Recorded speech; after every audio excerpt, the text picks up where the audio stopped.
There are men who walk into rooms and own them without saying a word. And there are men who walk into rooms and get told, without anyone opening their mouth, that they don't belong. Ethan Cole was the second kind. He knew it the moment he pulled into the glass and steel parking lot of Hale Technologies, his car coughing like it had a personal grudge against him, and watched a woman in a tailored blazer stop mid-sentence to stare. She didn't say anything. She didn't have to. The look said everything. What no one in that parking lot understood, what she couldn't have known, was that the man she just dismissed was the only reason her company wouldn't collapse before the week was out. If this story already has you hooked, hit that like button right now and drop a comment with the city you're watching from. I want to see exactly how far this story travels. Now let's get into it. The engine didn't so much die as give up. That was how Ethan Cole thought of it. Not a breakdown, just a surrender. The old Civic shuddered twice, let out a sound like a dog sneezing in its sleep, and then went still in the middle of the turn into the Hale Technologies visitor parking lot. He sat there for 3 full seconds, both hands on the wheel, staring at the dashboard like he could intimidate it into starting again. "Come on," he said. Not a plea, more like a warning. He turned the key. The engine caught, rattled, and held. He pulled into the nearest open spot and killed it before it could embarrass him again. Through the windshield, the building rose in front of him. 40 stories of glass and brushed steel, every surface catching the morning light and throwing it back like the building was daring you to look directly at it. A row of cars sat in the executive parking spaces nearest the entrance. 2 black Mercedes sedans, a Porsche Cayenne, something low and red that Ethan couldn't name, but suspected cost more than his daughter's entire college fund would. The asphalt beneath them was immaculate, the kind of clean that meant someone swept it. His Civic, by contrast, had a long scrape along the passenger door from a grocery store cart that had escaped its corral on a windy Tuesday in March. It was gray, or had been gray once. Now it was a color that had no good name. There was a crack in the rear bumper held together with 2 zip ties and a piece of electrical tape, which was, objectively, a perfectly functional repair. But it looked like what it was, the work of someone who couldn't afford better. Ethan grabbed the canvas bag from the back seat, checked that the components were properly wrapped, and got out. He was wearing dark work pants and a gray Henley, sleeves pushed to the elbow. No lanyard, no company polo, no logo. Just a man with a bag and a job to do. He'd shaved that morning, but in the reflection of the car window, he looked like maybe he hadn't, the shadows under his eyes doing most of the talking.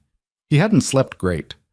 Lily had woken up at 2 in the morning, convinced there was something under her bed, and he'd spent 40 minutes sitting on her floor with his back against the mattress, one hand reaching up to hold hers, half asleep, talking her through it. She'd finally gone back to sleep around 3. He hadn't. That was fine. That was most mornings. He slung the bag over one shoulder and started toward the entrance. He was maybe 30 feet from the front doors when he heard the laughter. Not loud, not cruel in the obvious way. It was the laughter of people who were comfortable, who were used to being in spaces where everything was curated and controlled, and who had just encountered something that didn't fit. It was the laughter that came from the sudden awareness that you could laugh, because there was no social cost to it. He turned his head slightly without slowing. There was a group of them near the side of the building. A woman at the center, 4 or 5 others arranged around her the way people arrange themselves around someone whose approval they need. The woman at the center was looking at his car. She was maybe 30, he'd guess. Dark blazer, silk blouse underneath, hair pulled back from her face in a way that suggested it had taken real effort to look like no effort had been made. She was holding a coffee cup in one hand and a phone in the other, and she'd paused mid-conversation to look at the Civic, and then she'd said something that made the people around her laugh again. He caught the tail end of it. "Belongs in a salvage yard, not my parking lot." One of the men beside her, young, in a tight sport coat, the kind of guy who'd peaked at 24 and hadn't fully registered it yet, said, "Should we call someone to tow it?" "It'll probably tow itself," she said, "in pieces." More laughter. Easy laughter. The kind that costs nothing to produce and nothing to hear. Ethan kept walking. He didn't slow down, didn't look over again, didn't change his expression. He learned a long time ago that the worst thing you could do in a moment like that was let them see you flinch. Not because of pride. Pride was a luxury, but because flinching gave them more, and they already had enough. He pushed through the glass doors and walked up to the reception desk. The lobby of Hale Technologies was the kind of space designed to make you feel small, not in a malicious way, in an architectural way. The ceiling was 3 stories up, all glass and exposed steel, the light falling in from above in clean white columns. The reception desk was a sweep of white stone, backlit, with the company logo rendered in brushed metal above it. Everything said, "We have resources you don't have." The receptionist looked up as he approached. She was young, professionally pleasant, and her eyes did a quick inventory of him. The work clothes, the canvas bag, the slight shadows under his eyes, and filed him under a category. "Delivery entrance is around the back," she said, before he'd opened his mouth. "I'm not delivery," Ethan said. He set his bag on the counter and unzipped it slightly, showing the labeled components inside. "Freelance repair work. Contract through Morrow Technical Solutions. I've got an appointment with your facilities coordinator, Marcus Webb." She looked at the screen, looked at him, looked at the screen again. "I'll need to verify that," she said. "Take your time." She picked up the phone. He waited. Across the lobby, a woman in a headset walked past with a tablet in hand. Then a man in a suit carrying a portfolio. Then 2 engineers in casual clothes arguing about something quietly. The building hummed with controlled purpose. Everyone here had a place and knew what it was. The receptionist put the phone down. "Mr. Webb will be down shortly. You can wait over there." She gestured toward a seating area. 2 leather chairs and a low glass table, positioned near the wall in a way that made it clear they were for people who needed to wait rather than people who were expected. Ethan sat. He set the bag between his feet and folded his hands in his lap. He'd been in buildings like this before. Not in a long time, but he remembered how they worked. The way status traveled through them like electricity through wire. The way people read each other, quickly, constantly, without pause, and sorted themselves into a hierarchy so automatic they didn't even know they were doing it. He'd been on the inside of that system once. He knew how it looked from here, from the outside. Honestly, it looked about the same, just in a different direction. He heard her before he saw her. Not loud. She wasn't loud. But there was a quality to her voice, a precision to the way she formed words that made it carry. She was coming from the elevator bank, still talking to someone over her shoulder, and she was moving the way people moved when they had too many things to handle and had decided to handle them all simultaneously. "Push the 11 o'clock. I need the network diagnostic before I talk to Langford, and tell Dev to have the redundancy report on my desk by noon, or he can explain to me personally why it's not there." She came around the corner and stopped short when she saw him. Not dramatically, just a half-beat pause, the kind of pause that happens when you expect one thing and find another. Her eyes went from him to the canvas bag to the seating area and back to him, and then something shifted in her expression. Not softening, more like recalibration. Ethan stood, not because he felt he had to, but because he'd been raised to stand when someone walked into the room, and that reflex hadn't died regardless of how many times it hadn't been reciprocated. She was the woman from the parking lot. She recognized him at the same moment he recognized her. He could see it, the slight adjustment in her posture, the brief glance at the door behind him, as if she was connecting the man to the car she'd just mocked. There was a half-second where he thought she might say something, acknowledge it. He watched her make the calculation. She didn't. "You're the contractor," she said. "Ethan Cole. I'm here to see Marcus Webb." Marcus got pulled into something. "I'm Vanessa Hale." She said it without preamble, without the warm handshake setup, just the name dropped like a fact. "You're here about the secondary processing units on the 4th floor. The fan controllers and the thermal regulation module, yeah. Morrow sent the replacement parts." She looked at the bag. "You verified the specifications?" "I verified them before I packed them. Serial numbers match the work order." Something crossed her face. Not approval, not quite. More like a reassessment of the immediate threat level. She'd met someone she'd expected to require hand-holding and found, at least in this first exchange, that they might not. "Marcus will meet you on 4, she said. "Tamara can take you up." She glanced at the receptionist, who immediately picked up the phone again, And then Vanessa Hale turned and walked away, her phone already out, already moving on to the next thing, leaving Ethan standing in the lobby with his canvas bag and the particular low-grade burn of a morning that had already decided it was going to cost something. He breathed in through his nose. Let it out. Fine. Marcus Webb was a good guy. That was Ethan's read within about 40 seconds. He was in his mid-40s, a little rumpled, the kind of facilities manager who'd come up through the trades rather than through business school and still remembered which end of a wrench you held. He met Ethan at the elevator with a handshake that meant something. Sorry about the redirect, Marcus said, already walking. We had a situation in server room B this morning. Nothing catastrophic, just weird. System's been behaving strangely for the past few days, and nobody's been able to put a finger on why. Weird how? Intermittent, load spikes that don't track with usage. The redundancy system's kicking in at odd intervals. Diagnostics come back clean, which is the part that makes me nervous. He pushed open a door to the technical corridor, and the ambient noise shifted. The quiet hum of cooling systems, the faint electrical smell that Ethan associated with servers running hard. Anyway, not your problem. Your problem's in here. The fourth-floor technical space was a long room, not as glamorous as the lobby below, lit by fluorescents and lined with server racks and conduit runs along the walls. Ethan found the units Marcus pointed out and crouched down to examine them, setting his bag on the floor beside him. You want me to stay? Marcus asked. Up to you. I've done this model before. Shouldn't take more than 90 minutes if nothing's complicated. I'll check back in an hour. Marcus's radio crackled something unintelligible and he was already leaving. Ethan opened his bag and started laying out his tools. He worked the way he always worked, methodically, quietly, without rushing. One thing at a time, in the right order. He'd been doing hands-on technical work for long enough that he didn't need to think about the sequence consciously anymore. His hands knew where to go while his mind could be somewhere else. It went to Lily, as it usually did. She'd be at school now.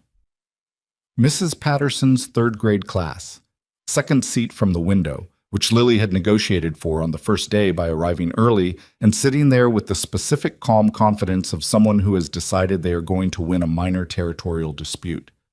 She told him about it that afternoon like it was a military campaign. I just sat there, Daddy. And I didn't move. And eventually she just sat somewhere else, 8 years old and already knew how to hold her ground without making a scene. He didn't know where she'd gotten that. Probably not from him. He'd spent most of his adult life making scenes quietly, which was its own kind of exhausting. He pulled the first fan controller unit and checked the connectors. They were corroded, worse than the work order had described. Not catastrophic, but enough to cause intermittent failures. He tagged the degree of corrosion in his mental notes and moved on to the next one. He was halfway through the second unit when he heard it, a sound that didn't belong. Not dramatic, just a soft, rhythmic irregularity in the ambient hum of the room, like a heartbeat with a hitch in it. He stopped what he was doing and listened. It was coming from the far end of the room, from the main server rack cluster. The sound of a cooling fan working harder than it should be, cycling up and then easing, cycling up and then easing, in a pattern that wasn't random. He stood and walked toward it. The rack was labeled Core Routing, Primary. The status lights were green. Everything looked from the outside exactly as it should look, but the sound was wrong. He'd spent enough years listening to machines to know the difference between a machine working and a machine working too hard, and this was the second thing. He crouched down, leaned in, and listened more carefully. The cycling was regular, not random, not erratic. It had a frequency, and underneath it, if he concentrated, there was a second sound, the faint, almost inaudible ticking of a relay engaging and disengaging. He stayed like that for a while, just listening. Then he stood, walked back to his work area, and kept going. It wasn't his job. He was here for the fourth-floor thermal units, not the core routing system. And whatever was happening in that rack might have a perfectly good explanation. Scheduled maintenance tasks running in the background, a load balancing protocol doing exactly what it was designed to do. But it might not. He finished the second thermal unit and started on the third. and the sound stayed in the back of his mind the way sounds did when they were trying to tell you something. He ran into her again at 11:30. He'd finished the repair work and was doing his final system checks, kneeling on the floor with his tablet when he heard voices in the corridor outside. One of them was Vanessa Hales, that carrying precision again, impossible to miss. And she was not in a good mood. "What do you mean you can't isolate it?" A man's voice, defensive. "The diagnostic suite shows normal across all parameters. If there's a fault, it's not presenting in any standard way." "That's what you said yesterday." "Because yesterday was also, I don't need a record of when you failed to find it, Derek. I need you to find it." The door opened and they came in. Vanessa first, then a man in his 30s in a button-down shirt who wore the expression of someone being walked to the gallows at a pace they personally found unreasonable. Behind him, 2 more engineers. They stopped when they saw Ethan. "You're still here," Vanessa said. "Final checks. I'll be out of your way in about 20 minutes. She nodded once and turned to the far end of the room, to the core routing rack. "Show me," she told the man named Derek. Ethan watched from the corner of his eye while he ran his checks. Derek walked her through the diagnostic readouts on his tablet, pointing at numbers, explaining protocols. She listened with her arms crossed, and she asked good questions. Better than Ethan would have expected from someone running a company rather than engineering it. She knew enough to know when the answers were incomplete, even if she didn't know why they were incomplete. "The redundancy system keeps stepping in at non-critical load levels," Derek said. "It's technically functioning. The backup systems are doing exactly what they're designed to do. But they're engaging before they should need to, which suggests something is triggering them that shouldn't be." "Or," said one of the other engineers, a woman, younger, who had the look of someone who'd been biting her tongue, "there's a flaw in the threshold parameters. The backup system thinks the primary is failing when it's not." "We've checked the threshold parameters twice," Derek said, not looking at her. "I know, I'm the one who checked them." Ethan stopped checking his tablet. He sat very still for a moment, listening to the sound from the rack. The woman was closer than Derek was. Not exactly right, but closer. The question wasn't why the backup system was engaging. It was what it was engaging in response to. And if the diagnostic suite showed normal, that meant whatever was triggering the backup wasn't something the diagnostic tools were built to look for, which meant it was probably not a software issue. He picked up his tablet again and kept running his checks. Vanessa had moved closer to the rack and was looking at it the way people looked at things when they wanted to understand them by force of will. He could see the tension in her jaw, the way she was running through options and not finding the one she wanted. "When's the investor event?" she said, to no one in particular. "Thursday," Derek said. 3 days. "And if this isn't resolved by Thursday—" "It could be fine," Derek said, and even he didn't sound like he believed it. "If it doesn't escalate—" "If," she said. He finished his check, closed his tablet, and started packing up his bag.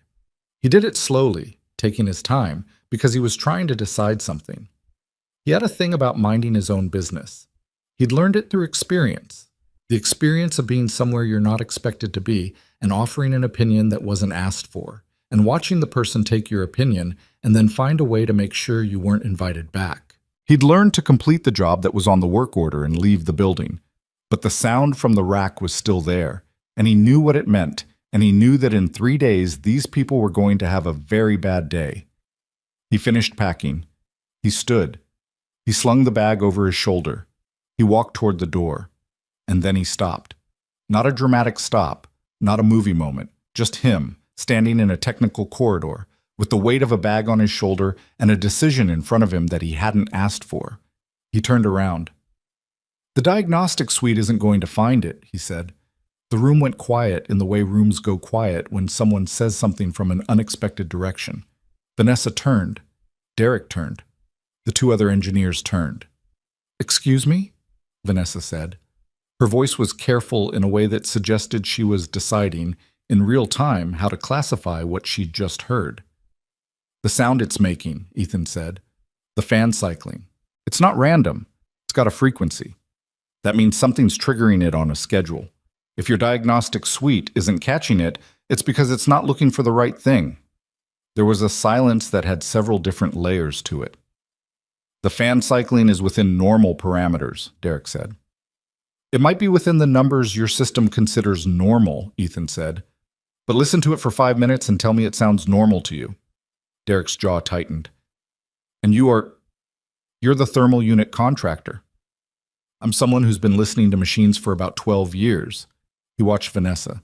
She was looking at him with an expression he couldn't fully read. Something between skepticism and the kind of reluctant attention you pay to something you didn't expect to be interesting. What do you think it is? She asked. He hesitated.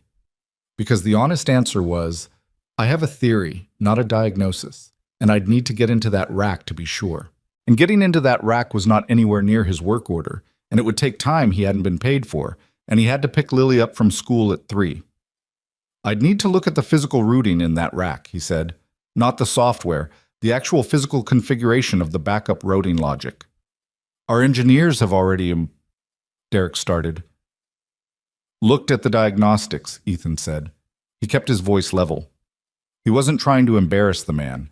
He was just trying to be accurate. I'm not talking about the diagnostics.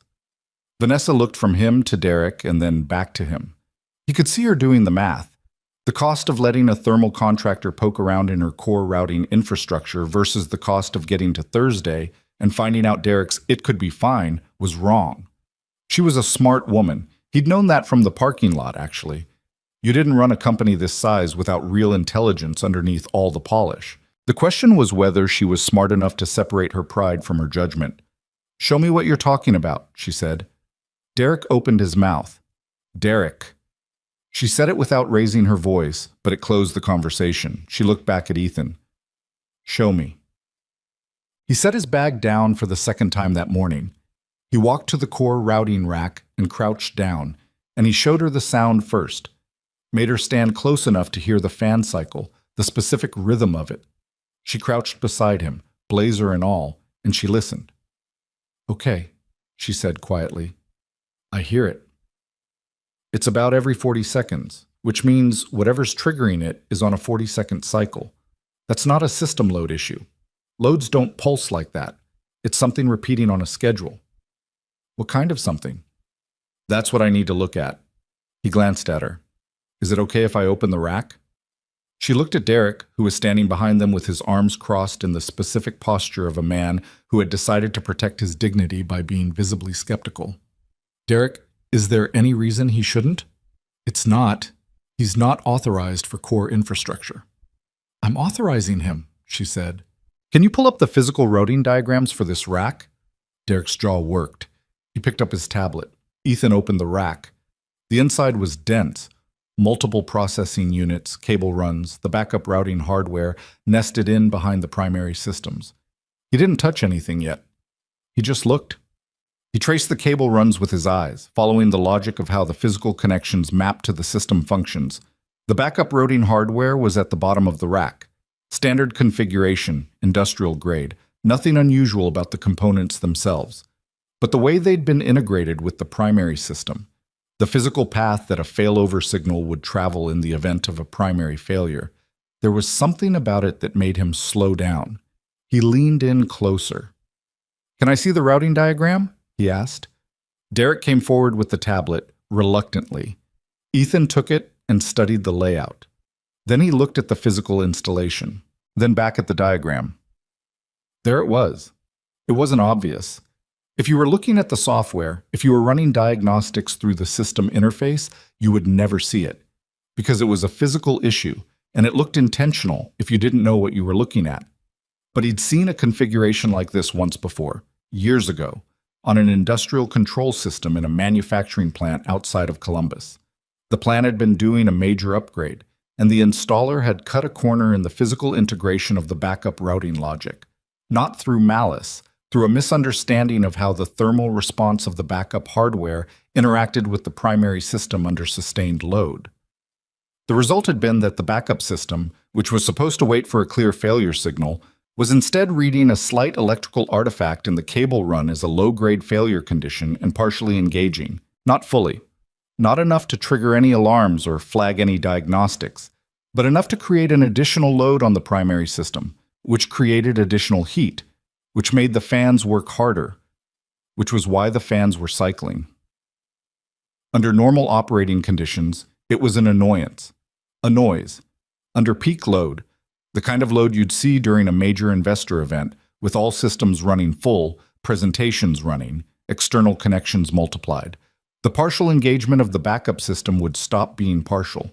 The primary system would flag the additional load as a failure condition and hand off completely to the backup. And the backup, which was not designed to carry the full primary load for sustained periods, would start failing within minutes. He looked up at Vanessa. "The backup routing hardware is misintegrated," he said. "The physical cable path creates an electrical artifact that the backup system reads as a primary failure condition. Under normal load, it's minor. It creates that cycling sound.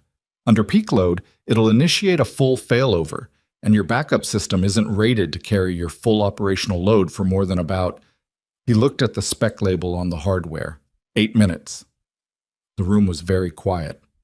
"That's impossible," Derek said. "We had this installation audited." "You had the software configuration audited," Ethan said. "I'm looking at the physical installation. The artifact is in the cable path, not in any of the configurable parameters."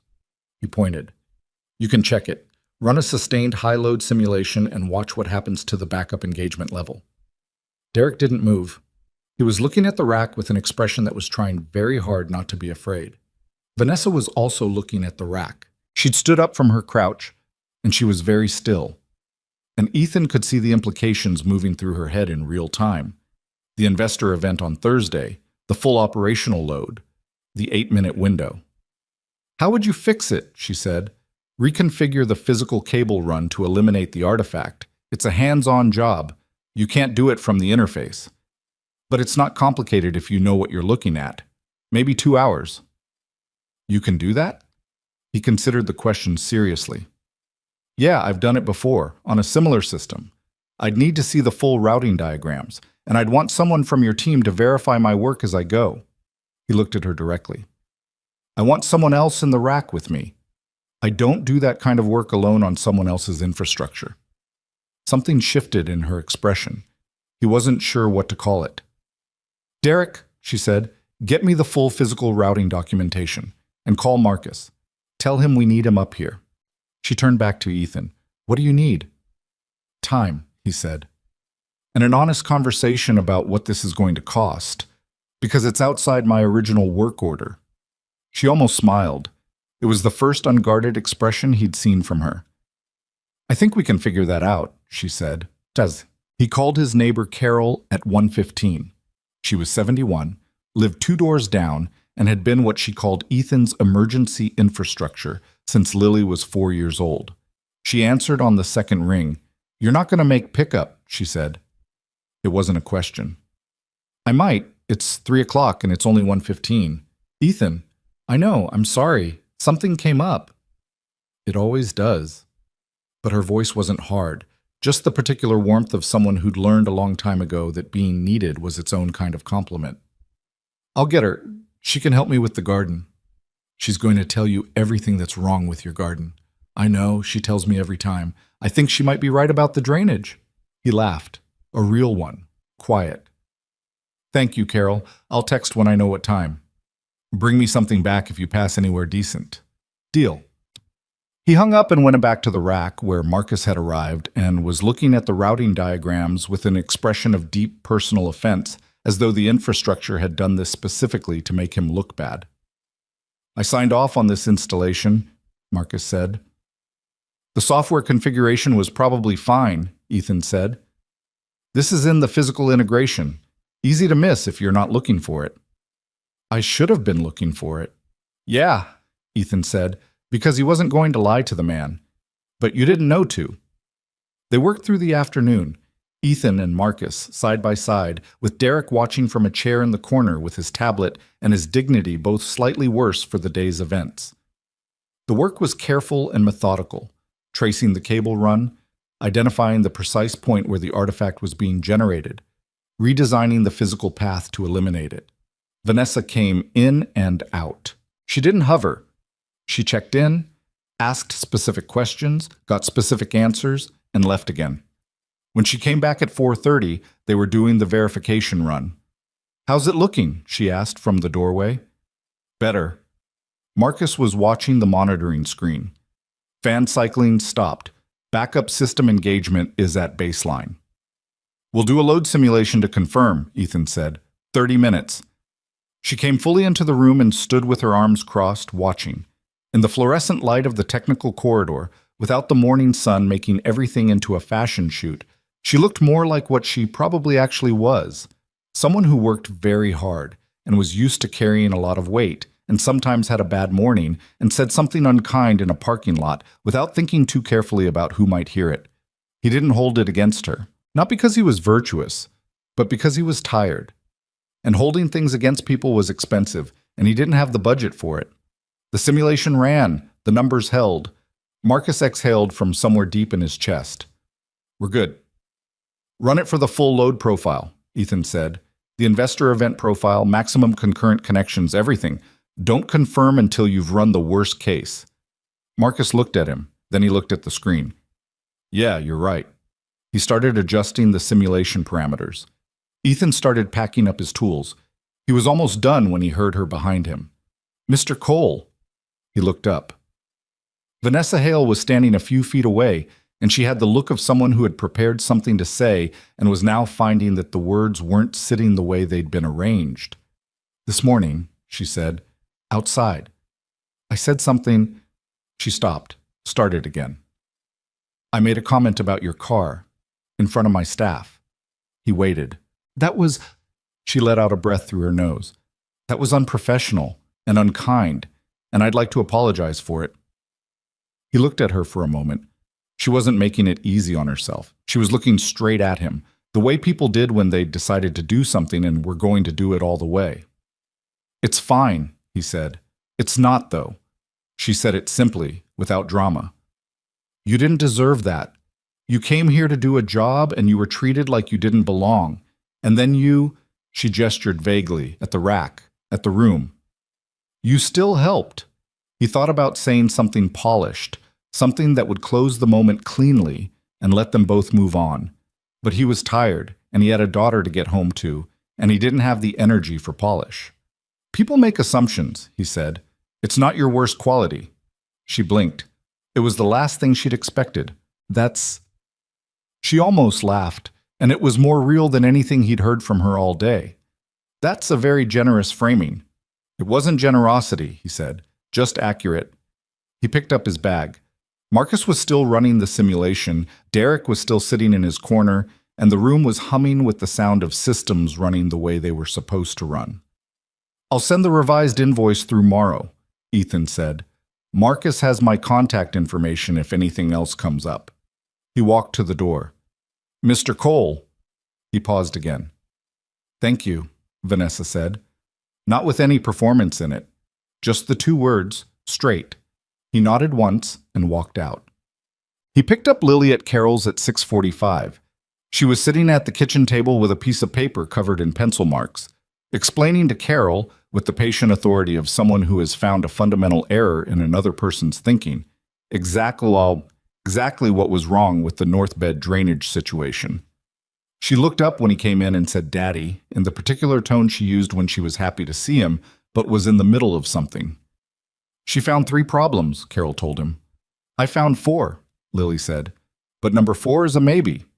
He sat down at the table beside her and looked at the paper. She'd drawn a cross-section of the garden bed from memory, with arrows indicating water flow and handwritten labels. He didn't know where she'd learned to diagram things like this. He suspected she'd figured it out herself. "Walk me through it," he said. She did. In the car on the way home, while he drove through the early evening with his window cracked and the smell of cut grass coming in from somewhere, she talked through all 4 problems, 3 definites and the maybe, and he listened and asked questions, and she answered them with the precise confidence of someone who had thought it through and knew they were right. His car shuddered once at a stoplight. The engine caught and held. He drove home. Through the windshield, the city moved past in pieces. Storefronts, bus stops, other cars, a woman walking a large dog who'd decided the leash was optional, Nothing dramatic, just the ordinary texture of a life. He had a daughter who diagrammed drainage systems from memory. He had a neighbor who picked her up without complaint. He had a car that started, most of the time, when he needed it to. He had a day that had cost him something and given him something back in an amount he hadn't added up yet. That was most days. That was fine. That was enough. The invoice Ethan sent through Morrow Technical Solutions was fair. He knew it was fair because he'd spent 20 minutes staring at it the night before, second-guessing himself, adding things up twice, and finally landing on a number that reflected the actual hours and the actual expertise without inflating either. He wasn't someone who believed in punishing people for needing him. He also wasn't someone who believed in discounting himself out of some reflex towards smallness. He submitted it and didn't think about it again. Lily had a school presentation that week, something about ecosystems, which she'd approached with the same systematic intensity she brought to Carol's drainage problem. And he spent 2 evenings at the kitchen table cutting out pictures of fish from a nature magazine while she narrated facts at him that he only half understood but listened to completely. She had his full attention in those evenings in a way that most of his adult life did not. It was easy with her. She didn't require him to perform anything. She just wanted him present, and he was. On Wednesday morning, his phone rang while he was making her lunch. He didn't recognize the number, but the area code was local. He answered it with his shoulder while his hand stayed on the cutting board. "Mr. Cole," a woman's voice, precise, familiar in its precision. "This is Vanessa Hale." He put the knife down. "Ms. Hale, I have a question for you, and I want you to answer it honestly rather than diplomatically." He reached over and turned down the radio, which Lily had turned up at some point. "All right. The simulation we ran Monday. We ran the full investor event load profile, like you said. Everything held." A pause that was not quite comfortable. "But last night, one of my engineers, not Derek, flagged something in the monitoring data from the simulation. A secondary anomaly. Smaller than what you found, different location in the system, but similar pattern." Ethan was quiet for a moment. "Same type of issue? Physical integration?" "That's what she thinks. She's not certain." "Who's she?" "Her name is Priya Anand. She's been on my infrastructure team for 2 years. She's the one who was arguing with Derek on Monday about threshold parameters." He remembered her, the woman who'd been closer to the right answer than anyone else in the room. "Is she good?" he asked. "She's the best engineer I have, and she's 28 years old, which means half my senior team doesn't take her seriously enough." There was a flatness in how she said it that suggested this was a situation Vanessa found personally offensive. She wants to walk through her findings with someone who can assess them physically, not theoretically. "And your senior team can't do that." "My senior team can do a great many things. What you did Monday, the way you listened to that rack, the way you traced it physically, that's not something any of them did." He picked up the knife again, turned back to the cutting board. He was thinking. "The investor event's tomorrow," he said. "Yes." "Ms. Hale, if there's a second fault in that system and it presents during your event—" "I know," she said. "Why do you think I'm calling you at 8 in the morning?" He finished cutting the sandwich, put it in the container, and stood with one hand on the counter. Through the kitchen doorway, he could see Lily at the table, absorbed in her ecosystem notes, her pencil moving in quick, certain strokes. "I can come in this afternoon," he said. "I've got something until noon, and I need to arrange pickup for my daughter, so 2 o'clock? Maybe 2:30. "That works." Another pause, shorter this time. "I've instructed our finance office to process your invoice at the full amount, plus a 20% supplement for the scope extension, and I'll have a separate contract drawn up for today's work." He hadn't asked for any of that. He didn't say so. "I'll see you at 2:30, he said. He packed Lily's lunch, drove her to school, listened to her recite 3 more ecosystem facts from memory on the way, kissed the top of her head at the drop-off, and drove back to the apartment to get his tools. The morning was clear and cold. The sky, the particular pale blue of early autumn that always made him feel like something was about to change. He wasn't wrong, as it turned out. He just didn't know how much. Priya Anand was waiting for him on the 4th floor when he arrived, and she'd clearly been waiting for a while. There was a half-empty coffee cup on the floor beside her and a tablet in her hands covered in annotated diagrams. She was compact and quick-eyed, the kind of person who listened to you with their whole face. "You're the guy from Monday," she said before he'd fully stepped off the elevator. "Ethan Cole." "Priya." She didn't offer her hand because she already had the tablet extended toward him. "Look at this." He looked. It was a graph of the monitoring data from the load simulation. He could see the point where the backup system had normalized, the fan cycling flattening out. But further into the simulation, toward the end, there was a small but distinct irregularity in a different part of the data stream. "Secondary bus?" he said. "Secondary distribution bus, yeah. The anomaly only appeared after about 40 minutes of sustained peak load, which is why the initial diagnostic missed it." She pulled the tablet back and scrolled to a different view. "If the investor event runs 3 hours, which it's scheduled to, this thing is going to wake up around the 90-minute mark." "What happens when it wakes up?" She looked at him directly. "Best case, the secondary bus trips a breaker and we lose a portion of the presentation infrastructure. Recoverable, embarrassing, bad optics." She paused. "Worst case, the secondary fault cascades back into the core routing logic, which we just repaired, and the failover we fixed Monday doesn't matter anymore because the trigger is coming from a different direction." He was quiet for a moment, looking at the data. "How confident are you?" 70%, she said without hesitation. "I can't get to 90 without getting into the physical hardware, which is what I need you for." He appreciated that. The number, the honesty, the lack of overclaiming. "Show me where," he said. They went deeper into the technical floor, past the core routing rack they'd worked on Monday, to a secondary room at the end of the corridor that held the distribution infrastructure. A different set of hardware, older than the core routing equipment, less prominently positioned and therefore, he suspected, less frequently inspected. The secondary distribution bus was mounted at the back of a dense rack. Priya pulled up the physical routing diagram on her tablet and held it where he could see it while he studied the installation. He spent 5 full minutes just looking, not touching, not moving, looking. "You do this thing," Priya said from beside him.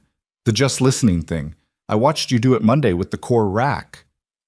"Machines tell you what's wrong if you give them time to. Derek says that's not an engineering methodology." "Derek's not wrong. It's not a methodology." He crouched down to look at the cable routing at the base of the rack. "It's just paying attention." She crouched beside him. "There." She pointed. "That junction, see where the cable bend radius is tighter than spec?" He saw it. A cable making a turn that was sharper than it should be. Not by a lot, but enough under sustained thermal stress to create resistance.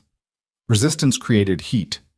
Heat changed the electrical characteristics of the cable, which changed the signal the bus was reading. Over time, he said, under peak load, that bend gets warm. The signal degrades. The bus reads it as a fault condition. "And trips," Priya said. "Yeah." "How long has this been here?" "The installation was 18 months ago." She sat back on her heels. "I've been trying to get a full physical audit of the secondary infrastructure done since February. The request keeps getting tabled." He looked at her. "Who tables it?" "Committee," she said, with the flatness of someone who'd had this specific frustration many times. "Budget review, priority queue, not critical enough to rush. Nobody could see the fault, so nobody believed the fault was there." A pause. "I knew something was off. The numbers were too clean, if that makes sense. Systems don't behave this cleanly unless something is being masked." He understood exactly what she meant. Systems that looked perfect in diagnostics were often the most concerning ones, because real systems had small irregularities, real friction, real evidence of age and use. A system that showed none of those things wasn't clean, it was hiding. "Can we fix it today?" he asked. She pulled up her tablet again, showing a parts inventory. "I have the cable in stock. The rerouting is physically simple. It's getting into this rack safely that takes time. I'd need 2 people minimum and about 3 hours. He checked his watch. "It's 2:40. Event starts at 10 tomorrow morning." He did the math. "All right," he said. "Who else is on your team today?" "Me, and 2 others who I actually trust. Derek is not on that list." 3 people in 3 hours. We can be done by 6:30. Priya looked at him with an expression that was some mixture of relief and something more carefully guarded. "You don't have to stay. You could walk me through it, and I could..." You said you need 2 people minimum. I said that, yeah. Then I'll stay. She held his gaze for a moment. Why? He thought about the honest answer, which was, because I know what it's like to see a problem clearly and have nobody believe you, and because this building full of very expensive people almost walked into a preventable disaster twice in 3 days, and I don't want to be the person who left before it was finished. What he said was, because the job's not done. She seemed to accept that. They were pulling cable at 4 o'clock when Vanessa came in. She was still in the same blazer from that morning, or one that looked identical, he wasn't sure, and she had her phone in her hand, but she wasn't looking at it. She stopped in the doorway and watched them work for a moment before she spoke. How are we doing? On track, Priya said from inside the rack. Her voice was muffled by the hardware around her. Good. Vanessa looked at Ethan, who was holding the routing diagram and tracking the cable path as Priya rerouted it. Can I ask you something? Sure. When you were here Monday, before you said anything about the core routing issue, you packed your bag. You were going to leave. He didn't deny it. Yeah. What made you stop? He considered this for a second. Priya's hand appeared from inside the rack, and he handed her the connector she was reaching for.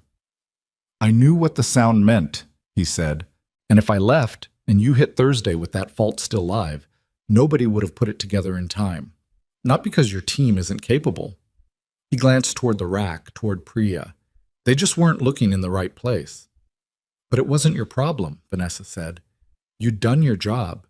You could have walked out. I know. So why didn't you? He thought about how to say it in a way that wasn't either self-aggrandizing or falsely modest. He wasn't sure he could. My daughter asked me once, he said, what I would do if I saw something broken that I knew how to fix, but it wasn't my job to fix it. He paused. I told her I'd fix it, because I'd know it was broken, and then I'd have to walk around knowing that. Vanessa was quiet for a moment. How old is she? 8. And she asked you that at 8 years old. She was 7, actually. She was asking about a specific bird feeder at her school that had a broken mounting, but the principal generalizes. Something moved through Vanessa's expression. He watched her look at the rack, at the cables, at the room, and something in her posture settled. I owe you something I haven't said yet, she said. About Monday. Not just the car. She stopped. I was dismissive of you before I knew anything about you. I made assumptions and I acted on them, and they were wrong. Not just wrong, I was careless. She said it like it cost her something. I'm not usually careless. People have bad mornings, he said. You had a worse one than I did. Your car broke down in my parking lot, and I made a joke about it in front of 6 of my employees, and then you came into my building and saved my company's most important event of the quarter. She looked at him straight. That's not a bad morning. That's me being someone I don't want to be. He didn't have a pat response to that. It was a more honest thing than most people said to him in a month. Okay, he said. That's all? What do you want me to say? You said a thing you shouldn't have. You know you did. You apologized. He looked at the diagram in his hand. The account settled. It's not, though, she said. I'm still bothered by it. That's your issue to carry, not mine. He said it without hardness. I'm not holding it. If you want to carry it, that's your choice. Priya's hand appeared from the rack again, this time without reaching for anything, just resting on the frame. Ethan got the impression she was listening very carefully. Vanessa looked at him for a long moment. Then she did a strange thing. She laughed quietly to herself, the way people laughed when they'd been given a response they hadn't seen coming and weren't sure whether to be relieved or unsettled. You're a very unusual person, she said. I've been told. Is it tiring? He thought about it genuinely. Less tiring than the alternative.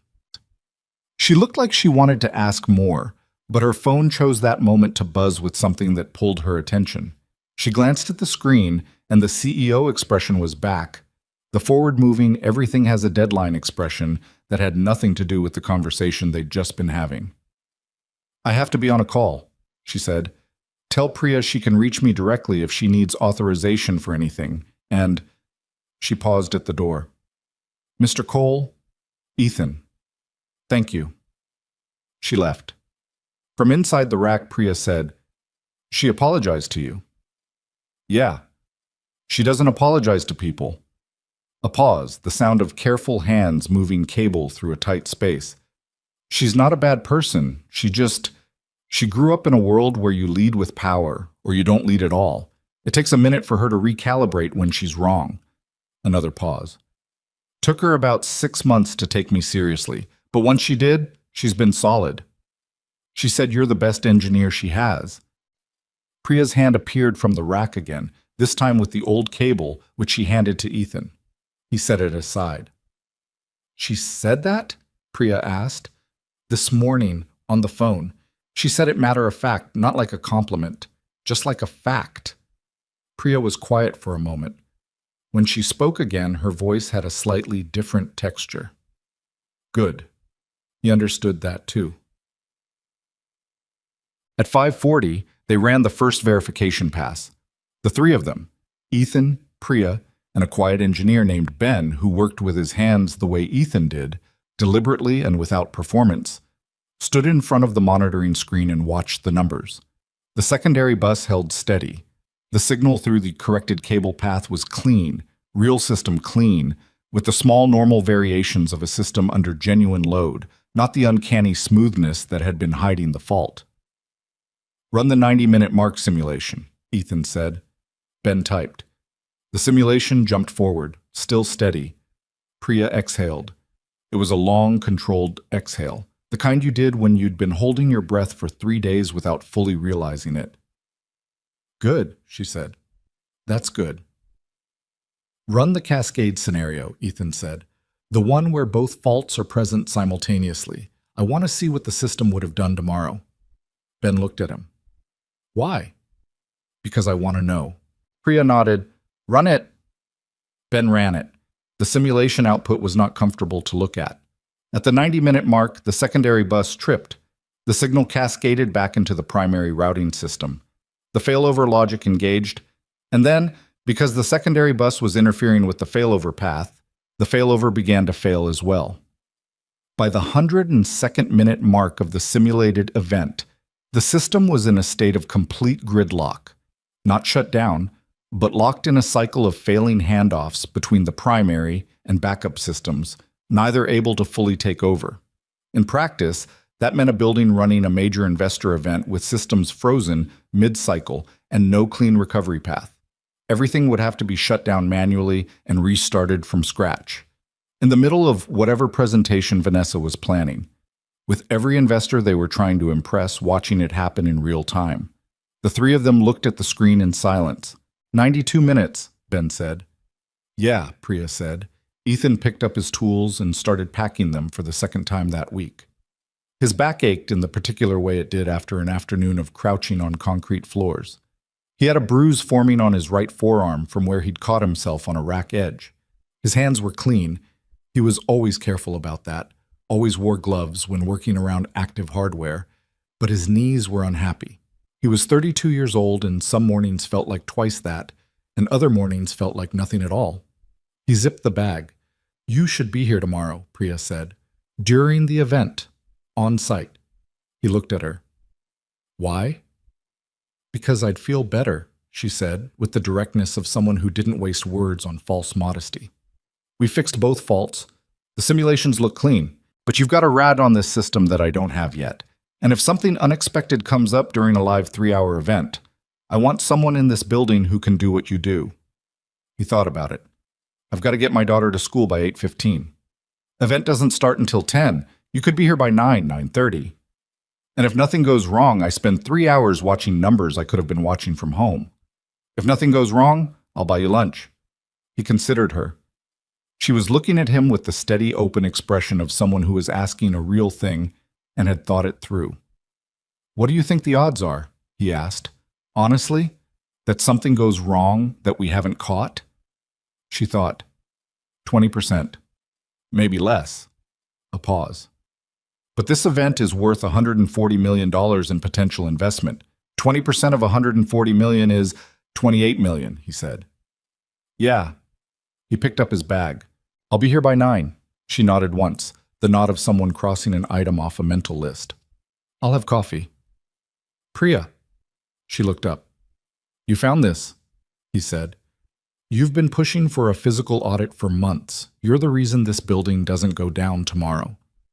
He said it simply, without decoration, because she struck him as someone who'd hear the decoration and throw it away and miss the actual point. Make sure the right people know that. She was quiet for a moment. Her expression didn't change much, but something in it did. I'll tell Vanessa, she said. Tomorrow, after. Tell her tonight, he said, before anything else changes the story. She looked at him for a moment, and he could see her deciding something. Okay, she said. He left the building at 6:12. The parking lot mostly empty now, the evening air colder than the afternoon had been. His car started on the first try, which he chose to take as a sign of something. He wasn't sure what, but something. He pulled out onto the street and headed toward Carol's. The city was doing its early evening thing, the light going amber and long, the traffic finding its rhythm. He had his window cracked an inch and the radio on low, some station playing something with a piano in it that he didn't recognize but didn't change. His phone buzzed on the seat. He didn't check it while driving. At a red light, 3 blocks from Carol's street, he picked it up. The text was from a number he didn't have saved, but the message identified the sender clearly enough. This is Vanessa Hale. Priya told me what you said. She also told me about the cascade simulation. I want you to know that I looked at those numbers and I understand what we were walking into. Thank you doesn't quite cover it, but I don't have better words right now. VH. He read it twice. Then he set the phone down as the light turned green. He didn't reply right away. He drove the last 3 blocks to Carol's, parked, walked up to the door, and rang the bell. He could hear Lily inside, telling Carol something with great urgency, and Carol's voice responding with the particular patience of someone who had chosen to engage. The door opened and Lily was there, 8 years old, 1 sock on and 1 sock not, holding a paper with an extremely detailed diagram on it. Daddy, I figured out the maybe, she said. The drainage, maybe? It's definitely, she said. Come in, I'll show you. He stepped inside and let the door close behind him and looked at his daughter and her diagram and the complete certainty in her face, and something in his chest that had been held tight all day just loosened. Not all the way, but enough. He'd reply to the text later. After dinner, after the drainage, definitely. After Lily was asleep and the apartment was quiet. For now, he sat down at Carol's kitchen table and looked at the diagram and listened. He replied to Vanessa's text that night, after Lily was asleep. He'd been sitting at the kitchen table with a cup of coffee that had gone cold, looking at the phone, trying to figure out what to say that wasn't either too much or too little. He was aware that the dynamic between them had shifted. Not dramatically, but in the way dynamics shifted when people saw each other do something real. They'd each shown the other something unplanned. That changed the geometry of a relationship, even one that was technically professional and practically new. He typed, "The job needed doing. See you at 9." He looked at it. It was terse to the point of being almost rude, but it was honest, and honest was usually better than polished when you weren't sure where the line was. He sent it and went to bed. He dropped Lily at school at 8:10, which gave her 5 minutes to spare. She was very precise about not being early in a way that looked like trying, while also never being late. He'd watched her develop this social calibration over the past year and found it equal parts amusing and mildly terrifying. She was 8. He'd been 40 before he figured that out. He pulled into the Hale Technologies parking lot at 9:17. Same spot as Monday, mostly out of habit. The Civic knocked once when he cut the engine, then settled. He sat for a moment before getting out, doing the thing he always did before walking into a situation, running through what he knew, what he didn't know, and what he was going to do if it went sideways. What he knew: 2 infrastructure faults, both corrected, both verified by simulation. Systems running at baseline overnight per the remote monitoring data Priya had texted him at 7:30. She was already in the building, had been since before 7, he suspected. What he didn't know: whether the corrected systems behaved under live load exactly as they'd behaved in simulation. Simulations were approximations. Reality had variables that simulations didn't know to account for. What he'd do if it went sideways, that depended on how and where. He got out and went inside. The lobby was different that morning. More people, higher energy, a specific kind of controlled tension in the air that came from an event day. Staff in better clothes than usual, a small production crew setting up additional AV equipment near the conference wing, a cluster of people he didn't recognize standing near the elevator bank, talking in the quiet, careful way of people who were important and knew it. The investors were already arriving. Priya was waiting for him by the reception desk with a coffee, as promised. She looked like she'd slept about as well as he had, which was to say adequately, but not well. "Anything overnight?" he asked, taking the coffee. "Nothing, steady as a heartbeat." She handed him a visitor badge, a proper one this time, with his name on it, not the generic contractor tag from Monday. "I got you access to the technical floor and the secondary infrastructure room. If something happens, you don't need to wait for me." "How long is the event?" 3 hours with a 30-minute setup buffer. They go live at 10:30. Full investor group is 22 people, plus Vanessa's executive team. The presentation runs on the primary infrastructure. If primary has any issues, the failover is supposed to bring backup online seamlessly. "Supposed to?" "Yeah." She looked at him sideways. "We fixed the thing that would have broken the supposed to, so we should be fine." "But you want me here anyway." "I want you here anyway." They went up together. The event floor was 2 above the technical floor, and as the elevator rose, Ethan could feel the building working, the slight vibration of additional systems coming online, the HVAC running harder to compensate for more people, the kind of systemic effort that a building made when it was asked to perform at capacity. He'd always felt that in buildings. Other people didn't seem to notice it. He wasn't sure if that was a skill or just a strange thing about how his brain was wired. The technical monitoring station they'd set up was in the corridor between the primary server room and the secondary infrastructure space, a workstation with 3 screens showing real-time system data, the kinds of graphs and numbers that would look like nothing to most people but read clearly to him. He pulled a chair up and sat. Priya sat beside him. "The event goes live in 70 minutes, she said. "We watch, we wait, we don't touch anything unless something moves." "Unless something moves," he agreed. It was 9:22 p.m. At 9:50, Vanessa came through the corridor. She was in motion. That was her default state, he was learning. But she paused when she saw the monitoring station and the 2 of them sitting at it. She had someone with her, a man in his 50s in an expensive suit, silver at his temples, the practiced ease of someone who had spent decades in rooms where money was discussed without discomfort. He was talking when she stopped, and he stopped talking, and looked at the monitoring station with the polite but genuine curiosity of someone who didn't fully understand what he was looking at. "Richard," Vanessa said, "this is Ethan Cole. He's the systems consultant who's been working with our infrastructure team this week." She looked at Ethan. "Richard Langford. He's leading the investor group today." Langford extended his hand. Ethan shook it. "Infrastructure," Langford said, with the tone of a man who is interested in the human dimension of things as much as the technical. "What does that mean in practice?" "It means when the building's nervous system isn't working right, he finds out why," Priya said, from beside Ethan. Langford looked at her, then back at Ethan. "Are we nervous today?" "No," Ethan said. "We had 2 issues we identified and corrected. We're monitoring to confirm everything holds under live load."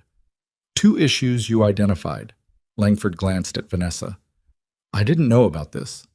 "You didn't need to know about it," she said, with the particular calm of someone who has decided in advance what information is relevant to which person. "They were corrected before today. That's why they're here. To confirm the corrections hold." Langford looked at Ethan again. There was something appraising in his look, the way experienced people looked at other people when they were deciding what category to put them in. "How confident are you?" 90%. Langford tilted his head. "Not 100. Nobody who works with real systems tells you 100. If they do, they're either lying to you or they don't know what they're talking about." Ethan said it straightforwardly, without apology. 90 means we've done the work, we've verified it twice, and we have someone watching it in real time. That's as good as it gets. Langford was quiet for a beat. Then he looked at Vanessa and said, "I like him." She had the expression of someone who found this both slightly amusing and completely expected. "You can tell him that yourself." "I just did." Langford nodded at Ethan. Good luck? And he walked on, and Vanessa walked with him, and the corridor was quiet again, except for the hum of the systems and the 3 monitoring screens and the sound of the building working. Priya looked at Ethan. 90%. It's 90%. You could have said 95. It's not 95. He looked at the screens. It's 90. The other 10% is everything we didn't simulate. She was quiet for a moment. I know, she said. I just wanted to see if you'd round up for a room. He didn't answer because the primary system load was beginning its pre-event climb on the left monitor, and he was watching it. Well, the event went live at 10:34, 4 minutes behind schedule. From the monitoring station, Ethan watched the load increase, not in real time exactly, but in the clean, slightly abstracted way of numbers on a screen. Primary system utilization climbed through 50%, 60%, settled in the mid-70s as the presentation infrastructure fully engaged. The backup system sat at its new baseline, steady, the corrected cable path carrying signal cleanly. The secondary distribution bus held. The core routing system held. The fan cycling that had started all of this, that sound he'd heard on Monday morning while his knees were already aching, was gone, replaced by the flat, undramatic hum of systems doing exactly what they were built to do. At 11:10, Priya got up to get more coffee. At 11:20, Ben texted from somewhere else in the building. Looks clean on my end. Ethan replied, same here. At 11:47, primary system utilization peaked at 83% and held there, which meant the presentation had reached its most intensive phase. Full data visualization, external connections, multiple simultaneous feeds. The number that would have been the cascade point in Wednesday's simulation, the one they'd watched with the specific uncomfortable silence of people looking at a thing that almost happened. The system absorbed it without a tremor. Ethan looked at the screens and breathed out slowly.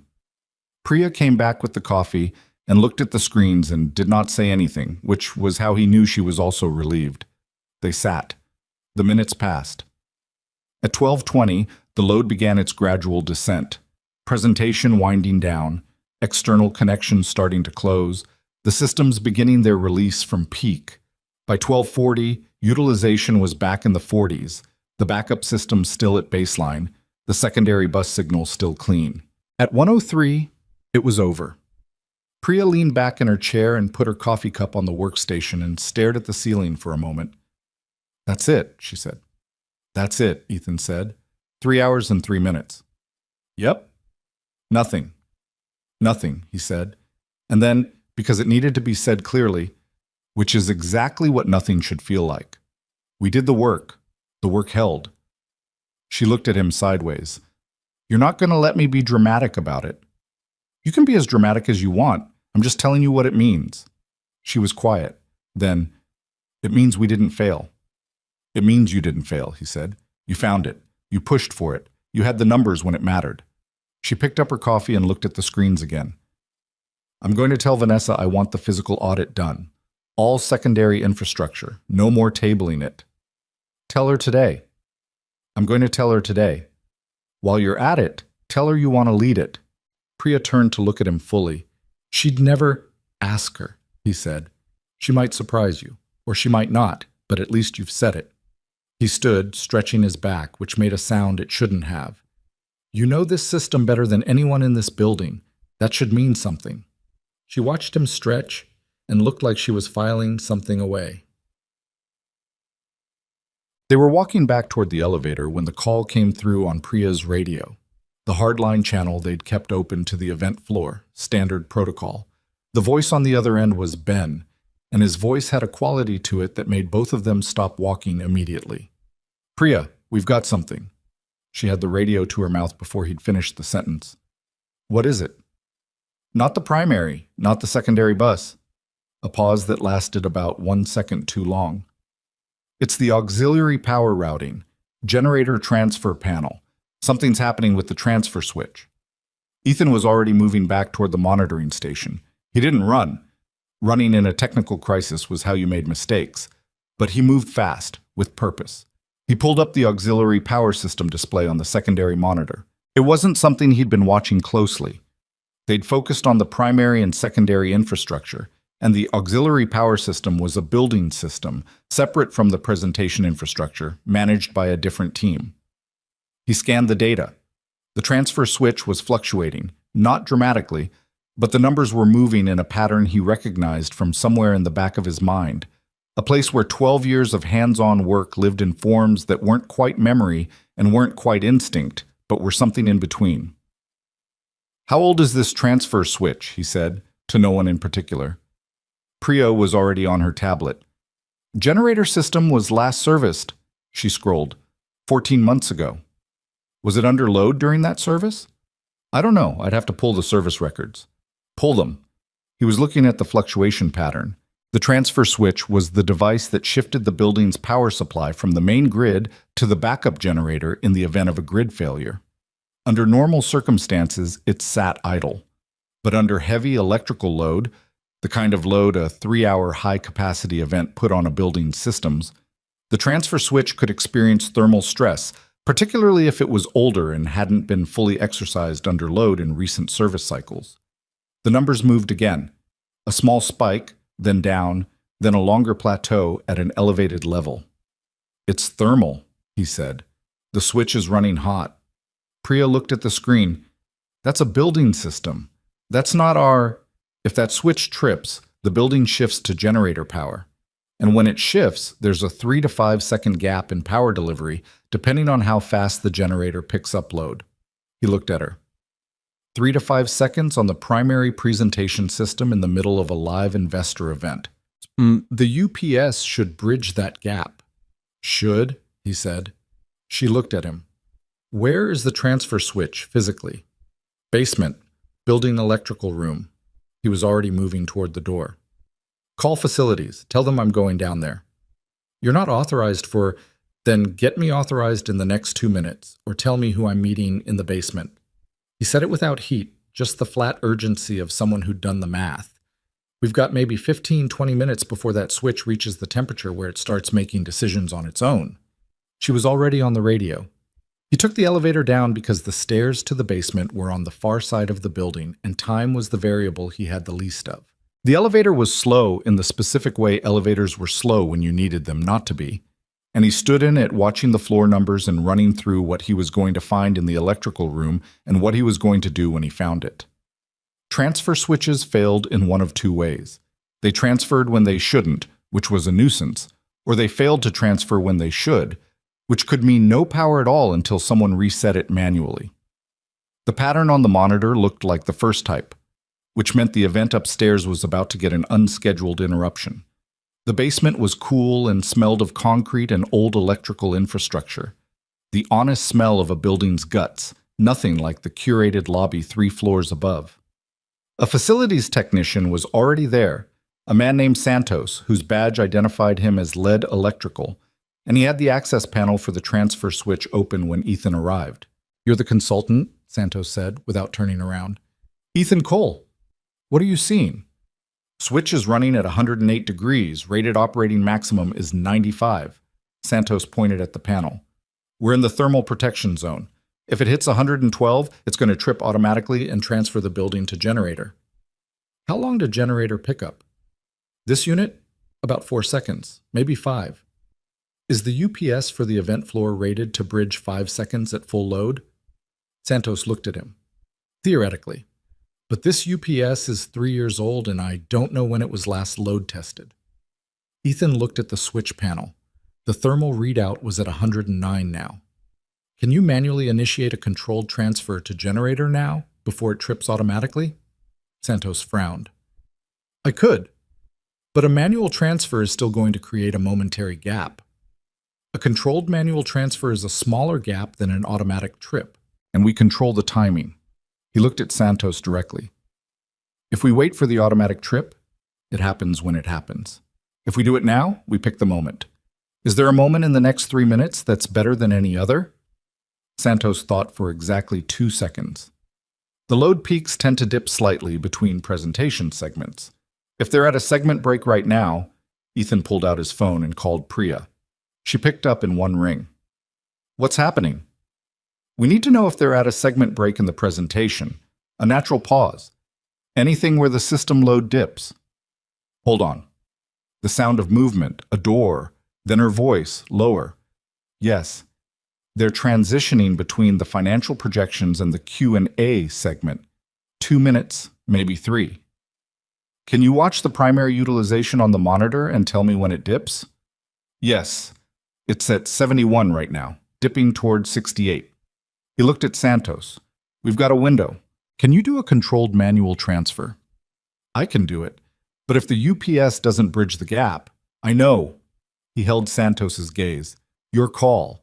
You know this equipment better than I do. Santos looked at the thermal readout, 109 still, holding, and then at the switch panel, and then at Ethan. He was a man who'd been working with this building's infrastructure long enough to know its character, the way Ethan had learned to know machines, and he was reading it now. If that switch auto-trips, Santos said, we don't control anything. We just watch it happen. Yeah. Call your person, Santos said. Tell her to watch for 65 on primary utilization. That's our window. Ethan put the phone back to his ear. Watch for 65. Watching, Priya said. The thermal readout moved, 109.4. Santos had his hand on the manual transfer control, a large lever with a safety cover, the kind of switch that existed in buildings because human judgment was sometimes the last line of defense between a controlled situation and an uncontrolled one. 68, Priya said. Still dropping. The readout hit 110. 66, 110.2, 65.8, 65.3, 65. Now, Ethan said. Santos pulled the lever. The basement lights flickered. Not dramatically. A single, brief dimming, less than 2 seconds. The kind of thing that in a kitchen would make you look up from what you were cooking and then look back down. The transfer switch clunked into its new position, solid and mechanical, and the generator hum that had been barely perceptible became slightly more perceptible as it accepted the building's load. The light steadied. Ethan's phone was still in his hand. Priya. Still up, she said. Primary utilization blipped to 63 and is recovering. The UPS bridged it. A pause. Event floor didn't notice. They're in Q&A. People are talking. Another pause. Nobody noticed. He exhaled through his nose. Santos was looking at the thermal readout, which was already beginning to come down now that the switch had transferred to its new position and the thermal stress was redistributing. Nice timing, Santos said. You made the call. You gave me the window. Santos closed the access panel and looked at Ethan. I want to know who told you to look at the transfer switch. That's not part of any consultant scope I've seen. Nobody told me. The auxiliary power display was on the secondary monitor. I noticed the numbers moving. Santos looked at him with the particular expression of one tradesperson recognizing something in another. Not admiration exactly, more like acknowledgement. You do this a lot? Santos asked. Come into buildings and fix things that aren't on your work order? Apparently, Ethan said. Started. He was in the lobby at 2:15 about to leave when he heard his name. Vanessa was crossing the lobby with Langford at her side and 3 other people he didn't know. The post-event dispersal that happened when something finished well and everyone was processing their relief in the form of continued conversation. She said something brief to Langford, who nodded and walked on with the others, and then she came toward Ethan. She looked different than she had this morning. Not relaxed exactly, but lighter. The specific lighter of someone who'd been carrying something heavy and had just been allowed to set it down. Priya told me, she said, about the transfer switch. About all of it. About what would have happened if the automatic trip had gone at 90 minutes. About the UPS. She stopped a few feet from him. She told me the event floor didn't notice. They didn't. Because you were in the basement coordinating a manual transfer with a facilities tech you'd met about 90 seconds earlier. Santos is good at his job. Stop doing that, she said. He looked at her. Doing what? Deflecting credit to everyone else. She said it without impatience, more like she'd decided to name a thing she'd been observing. You've done it every time. The core routing, you pointed me at Priya. The secondary bus, it was Priya's numbers, Priya's push. Today it was Santos's call. She crossed her arms. You're right, every time. They did do those things, but so did you. I know, he said simply. I just don't need you to say it. She studied him for a moment. Why not? He thought about it. It was a fair question, and she was asking it seriously. Because the outcome is the thing, he said. Your event ran. Your investors walked out of here without knowing anything went wrong. That's the result. Who gets credit for it doesn't change what it is. She was quiet. Out through the lobby glass, he could see Langford and the others standing near a car, still talking. The afternoon light was coming in at a low angle, and it caught the glass of the building and threw it back in pieces. I want to offer you something, Vanessa said, and I want you to let me finish before you say no. I haven't said no to anything. You're going to want to, she said. I know you're going to want to, so I'm asking you to wait. He waited. I want to bring you on as a systems consultant. Formal contract, not through Morrow. Direct. Your own terms, scope, hours, rate. You name it, we build the contract around it. She uncrossed her arms. I'm not asking you to come and sit in an office and attend meetings. I've watched you work for 3 days and that's not what you do, and I'm not going to insult you by pretending it is. I want you available when we need you. On call, essentially, for exactly what you've been doing this week. He looked at her. That's a real offer, she said. Not a polite one. I know, he said. I can tell the difference. And? He was thinking, not about the money, though the money would matter, practically, but about the shape of it. How it would fit into a life that had Lily at its center, a life built around being available in the ways that mattered most. I'd need to know what on-call means in practice, he said, because I have a daughter in school and I'm the only person she's got. So if on-call means my phone rings at 6:30 in the morning and I'm expected to be here by 8, that's a different conversation than if it means I get 72 hours notice and can plan around it. 72 hours minimum, except genuine emergencies. And genuine emergency means the building's burning down, not someone's uncomfortable with a diagnostic result. Genuine emergency means exactly what you'd define it as. You'd have final say on whether a situation qualifies. He looked at her, trying to find the catch. He was experienced enough to look for catches. Why, he said. You have an engineering team. Priya's good, and you know she's good. Why do you need me specifically? Vanessa was quiet for a moment, and he could tell she was choosing to say a real thing rather than a diplomatic thing. Because in 3 days, she said, you found 2 infrastructure faults that my team missed over 18 months. And then you were in a basement coordinating a manual power transfer based on a number you noticed on a secondary monitor that nobody asked you to watch. She looked at him steadily. That's not a skill I can hire for in the normal way. It's not on anyone's resume. It's something you either have or you don't. A pause. And you have it. The lobby was quieter now, most people gone. The production crew still disassembling AV equipment in the conference wing. The light through the glass was orange now, the day moving toward its end. I'll think about it, he said. Seriously, not as a way of saying no. I know, she said. I'll have our legal team draft a framework. You don't have to sign anything, just look at it. He nodded. She looked like she wanted to say something else, and then didn't, and then did. Your daughter, she said. What's her name? The question caught him slightly off guard, not because it was inappropriate, but because it was genuine. He could hear the difference. Lily, he said. How old? 8. Vanessa nodded slowly, like she was placing this information somewhere careful. She's lucky, she said, to have someone who builds their whole life around her schedule. He thought about Lily at Carol's kitchen table with her drainage diagram, one sock on, completely certain about the maybe. It goes both ways, he said. He picked up his bag and walked out through the glass doors into the afternoon, past the spot where Vanessa had stood on Monday morning and said something about his car that she wished she hadn't. The car started on the first try. He drove out of the lot and didn't look back at the building because there was no reason to. Everything that mattered about that building he'd carry with him.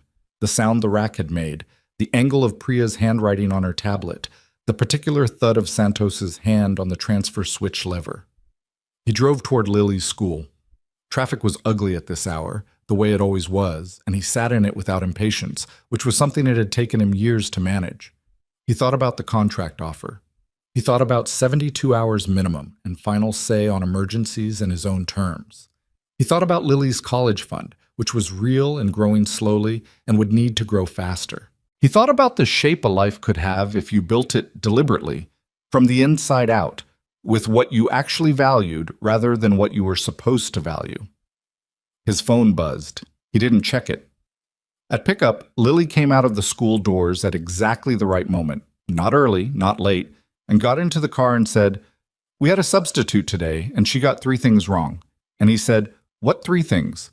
And she told him, and he listened, and the city moved past them in the window while the evening came on and the day finished itself out. He checked the phone at a red light. It was Priya. "We should do that full physical audit before the end of the month. I'm going to tell Vanessa tomorrow. Thought you should know." He typed back one-handed. "Good. Tell her you want to lead it." A pause. Then, "Already planning on it." He smiled at that. Not a big smile, just the kind that happened when something went the way it was supposed to go. The light changed. He drove on. The contract arrived as a PDF on a Tuesday morning, 3 days after the investor event. Ethan was at the kitchen table when it came through. Coffee in hand, Lily already at school, the apartment quiet in the particular way it was quiet when she wasn't in it, which was a different kind of quiet than silence, more like an absence with texture. He opened the document on his laptop and read it the way he read anything that mattered, slowly, from the beginning, without skipping to the number first. The number, when he got to it, was more than he'd expected. Not extravagant, Vanessa hadn't padded it to seem generous, but fair in a way that suggested someone had actually thought about what his time was worth, rather than starting low and waiting to be negotiated up. The terms were what she'd described in the lobby. 72-hour minimum notice, genuine emergency defined by his judgment, scope limited to infrastructure assessment and hands-on systems work, no office requirements, no meetings unless he chose to attend. There was a clause he hadn't anticipated, a provision that any engagement requiring more than 4 consecutive hours would include a full-day rate regardless of actual hours worked, because the document noted, in dry legal language, that the consultant's time has value beyond the hours physically spent on site. He read that clause twice. He called the number at the bottom of the document, not Vanessa's number, a legal contact, and asked 3 questions about liability scope, contract termination terms, and whether the emergency clause had ever been tested in practice. The lawyer on the other end, a woman named Chen, who sounded like she'd answered stranger questions, answered all 3 without hesitation. He thanked her and hung up. He sat with the document open on the screen and his coffee going cold and thought about the version of himself that had existed 6 years ago, before Lily, before the series of decisions and compromises and flat-out surrenders that had moved him from a mid-level systems design position at an industrial firm to a freelance contractor who drove a gray Civic and delivered repair components to buildings that didn't know what to do with him. He hadn't chosen that trajectory. It had happened to him the way things happened, gradually, then all at once, the way a structure failed when the stress exceeded its design tolerance. His daughter's mother had left when Lily was 14 months old. Not dramatically, not with a scene, just with a Tuesday morning announcement and a suitcase and the specific exhaustion of someone who had decided they were done. He didn't blame her, not anymore. He'd blamed her for a while, and then he'd understood it, and understanding it was worse in some ways and better in others. After that, his job had required travel. The job and Lily were not compatible. He'd chosen Lily without hesitating, which had meant giving up the job, which had meant starting over, which had meant whatever he could find that kept him close to home and paid enough to keep the lights on and Lily fed and the college fund growing at whatever rate he could manage. He'd been good at the corporate work. He'd been, if he was honest about it, genuinely good. The kind of good that came from caring about the problem rather than caring about the impression you made solving it. But good at something didn't mean you got to keep doing it just because you wanted to. Life didn't work that way. You made the choices that were in front of you with the information you had, and you lived inside the results. He looked at the contract. This was something different. This was a door that had opened from a direction he hadn't expected, held by a woman who'd mocked his car 3 days before she offered him a contract, which was its own kind of story. Not a tidy one, but an honest one. He signed it electronically, submitted it, and went to make a fresh cup of coffee. His first official engagement as a contracted consultant for Hale Technologies was not an emergency. It was the physical audit. Priya had gotten her request approved. She told him about it over the phone with the specific understated satisfaction of someone who'd won an argument they'd been having for a long time. She'd also gotten the lead. Ethan found out the second part from Marcus, who mentioned it in passing while they were both reviewing infrastructure schematics in the technical corridor 2 weeks after the investor event. "She come to you about leading it?" Ethan asked. "She came to Vanessa," Marcus said. "Vanessa asked me if I had any objection. I told her I didn't, which is true, and also that it was probably about a year overdue, which is also true." He looked at the schematic. "I've worked with Priya for 2 years. She's been right more often than I've given her credit for. That's on me." It was a straightforward thing to say, and it cost Marcus something to say it, which meant it was worth more than the words. The audit took 11 days across 3 weeks, accommodating Ethan's schedule and the building's operational calendar. He worked alongside Priya and Ben and 2 other engineers whose names he learned by the second day. A quiet man named Terrence, who worked with the methodical patience of someone who'd long since stopped trying to impress anyone, and a younger woman named Jules, who asked a lot of questions and wrote everything down in a physical notebook, which Ethan respected. They found 4 additional issues. None as severe as the core routing fault or the secondary bus, but none trivial either. A junction in the eastern data corridor where thermal expansion of the conduit had been slowly compressing a cable bundle over 2 years. A grounding issue in the backup generator panel, different from the transfer switch problem, deeper in the system, the kind of fault that would have been invisible until it suddenly wasn't. 2 instances of outdated physical connections in the server cooling system that had been flagged in a report 18 months ago and then set aside because they weren't immediately critical. They were all immediately critical now, in the sense that they all had correction timelines attached to them, and those timelines were Priya's to manage. On the last day of the audit, they were doing the final walkthrough of the secondary infrastructure room when Priya stopped in the middle of a sentence and said, "Can I ask you something personal?" He looked at her. "You can ask. You were in industrial systems design before this. Vanessa told me, I hope that's okay, she mentioned it when she was explaining why she wanted you for the audit. It's not a secret. What happened? If you don't mind." She said it carefully, the way people ask things they genuinely wanted to know but weren't sure they were entitled to. He thought about how to compress it into something honest and short. "I had a daughter and a job that required travel, and I couldn't do both, so I stopped doing one of them." Priya was quiet for a moment. "The job. The job. And you've been doing freelance work since?" "Since she was about 18 months old, yeah." She looked at the rack in front of them without really looking at it. "Do you miss it? The design work?" He considered this seriously. "Sometimes I miss the problems. The big ones, where you had to think about a system at scale, how all the pieces related to each other." He picked up the routing diagram and marked a note in the margin. "But the freelance work has its own thing. You're in the actual machine, not designing it on paper. Inside it, hands on it, listening to it. There's something to that. You're good at that part." "I know," he said, without false modesty. "I wasn't always. You get good at things by doing them badly for a while and paying attention to where you went wrong." Priya wrote something in her own notebook. She'd picked up the habit from Jules by the 3rd day. "For what it's worth," she said, "what you've done this month has changed things here. Not just the faults we fixed, the way the team works. Derek's been different." He raised an eyebrow. "He apologized to me," she said, "for dismissing what I was saying about the threshold parameters. Told me I'd been right." She said it with a neutrality that was doing a lot of work. "He's never done that before. How was it?" "Awkward as hell." She paused. "But I believe he meant it." "Good," Ethan said. "That's what an apology that means something looks like." She wrote something else in her notebook. He was at the parking garage elevator. The building had directed him to a different lot during the audit, the kind with an actual structure and reserved spaces, which he found slightly amusing, when he heard footsteps behind him and turned to find Vanessa. She was in a coat, which meant she was leaving for somewhere rather than moving between floors, and she looked like she'd had a day that had been longer than most. Not undone, Vanessa Hale was not someone who came undone in visible ways, he'd gathered that, but worn at the edges. "You're done," she said. "Final walkthrough today? Priya has everything." "I know. She sent me the summary report an hour ago." She stopped beside him. The elevator took its time. 4 additional faults. 4 correctable ones. Nothing catastrophic. The grounding issue in the generator panel wasn't far from catastrophic. It wasn't close either. You had time.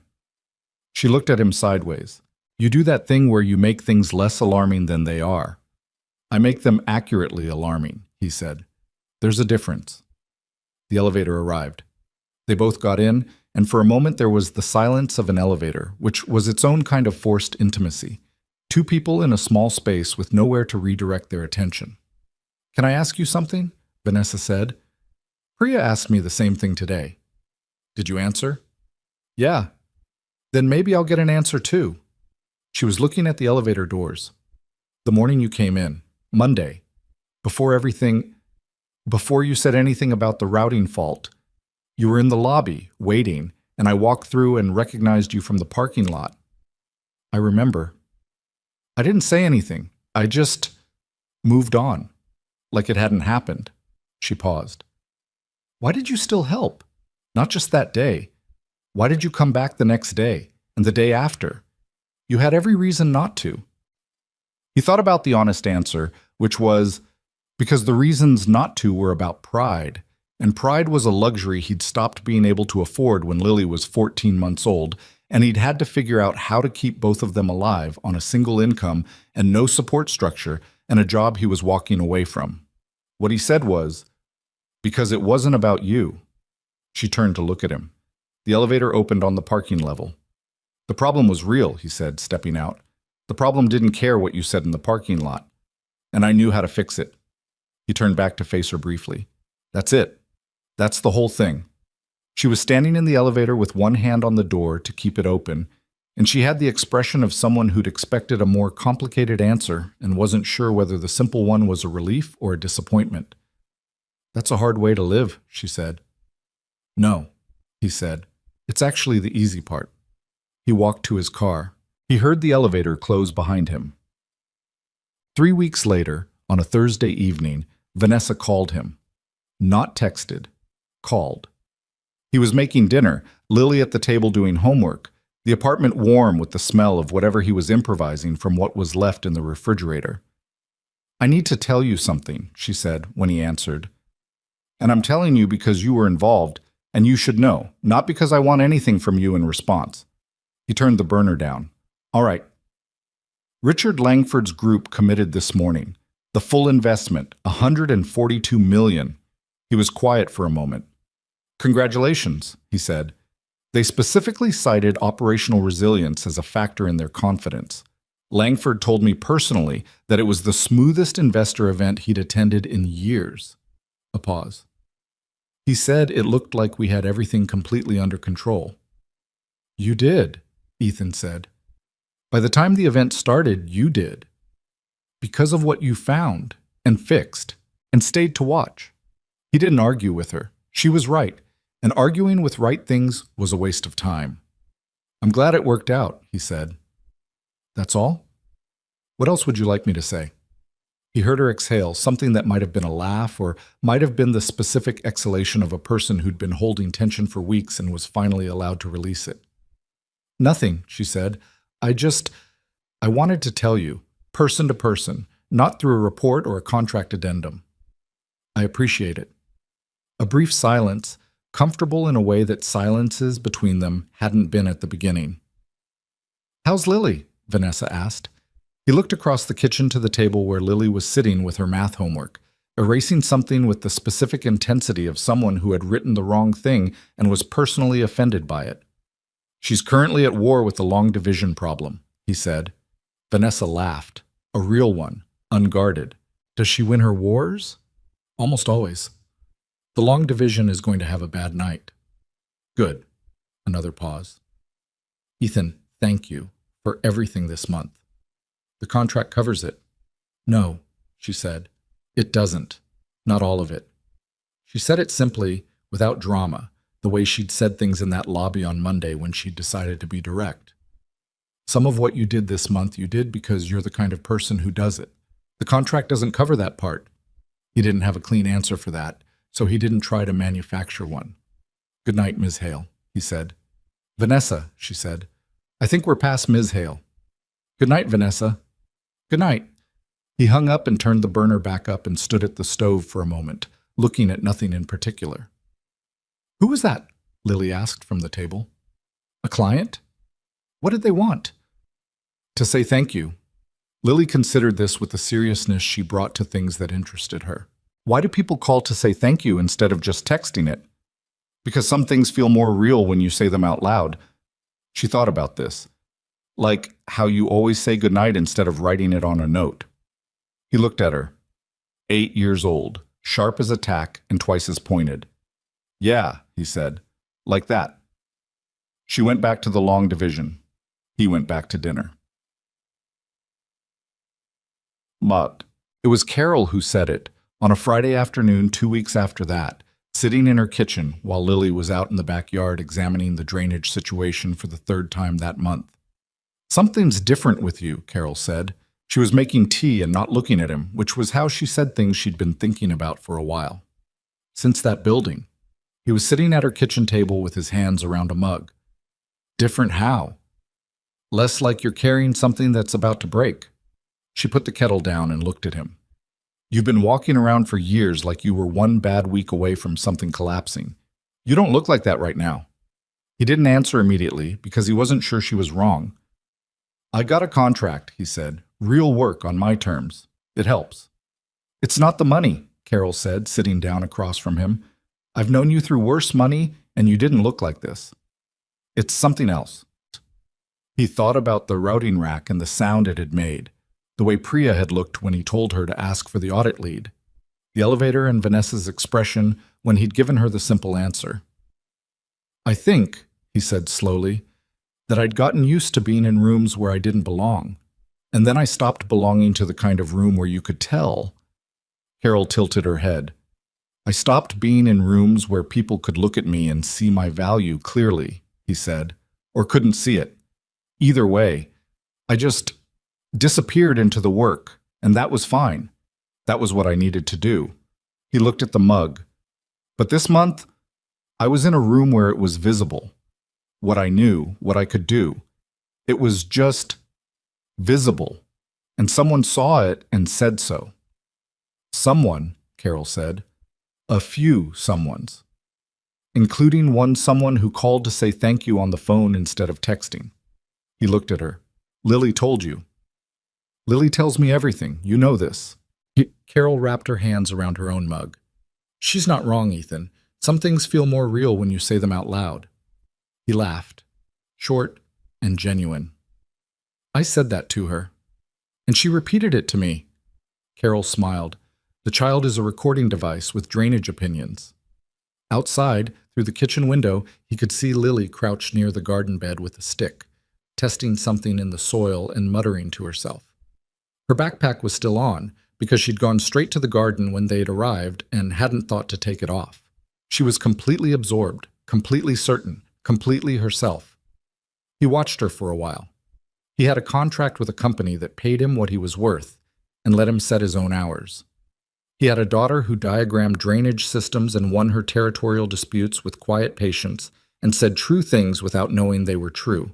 He had a neighbor who picked her up and made tea and said the things he needed to hear without making him ask for them. He had a car that started most of the time. It wasn't the life he'd planned at 25. It wasn't the life he'd grieved at 28, in those first months alone with a 14-month-old and a refrigerator that needed restocking and a career that was over. It was something else, something built from the materials that had been available rather than the materials he'd expected, which meant it was uneven in places and patched in others and held together in spots by zip ties and electrical tape. But it held. It held because he'd built it to hold, with whatever he had, one decision at a time.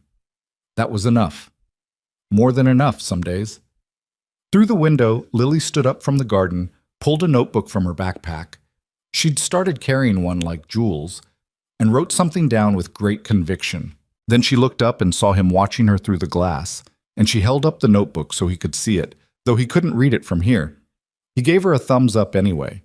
She nodded, satisfied, and went back to writing. Carol beside him made a small sound that might have been a laugh and might have been something warmer. "You're going to be all right," she said. Not like a prediction, like a thing she'd already confirmed. He picked up his mug. "Yeah," he said.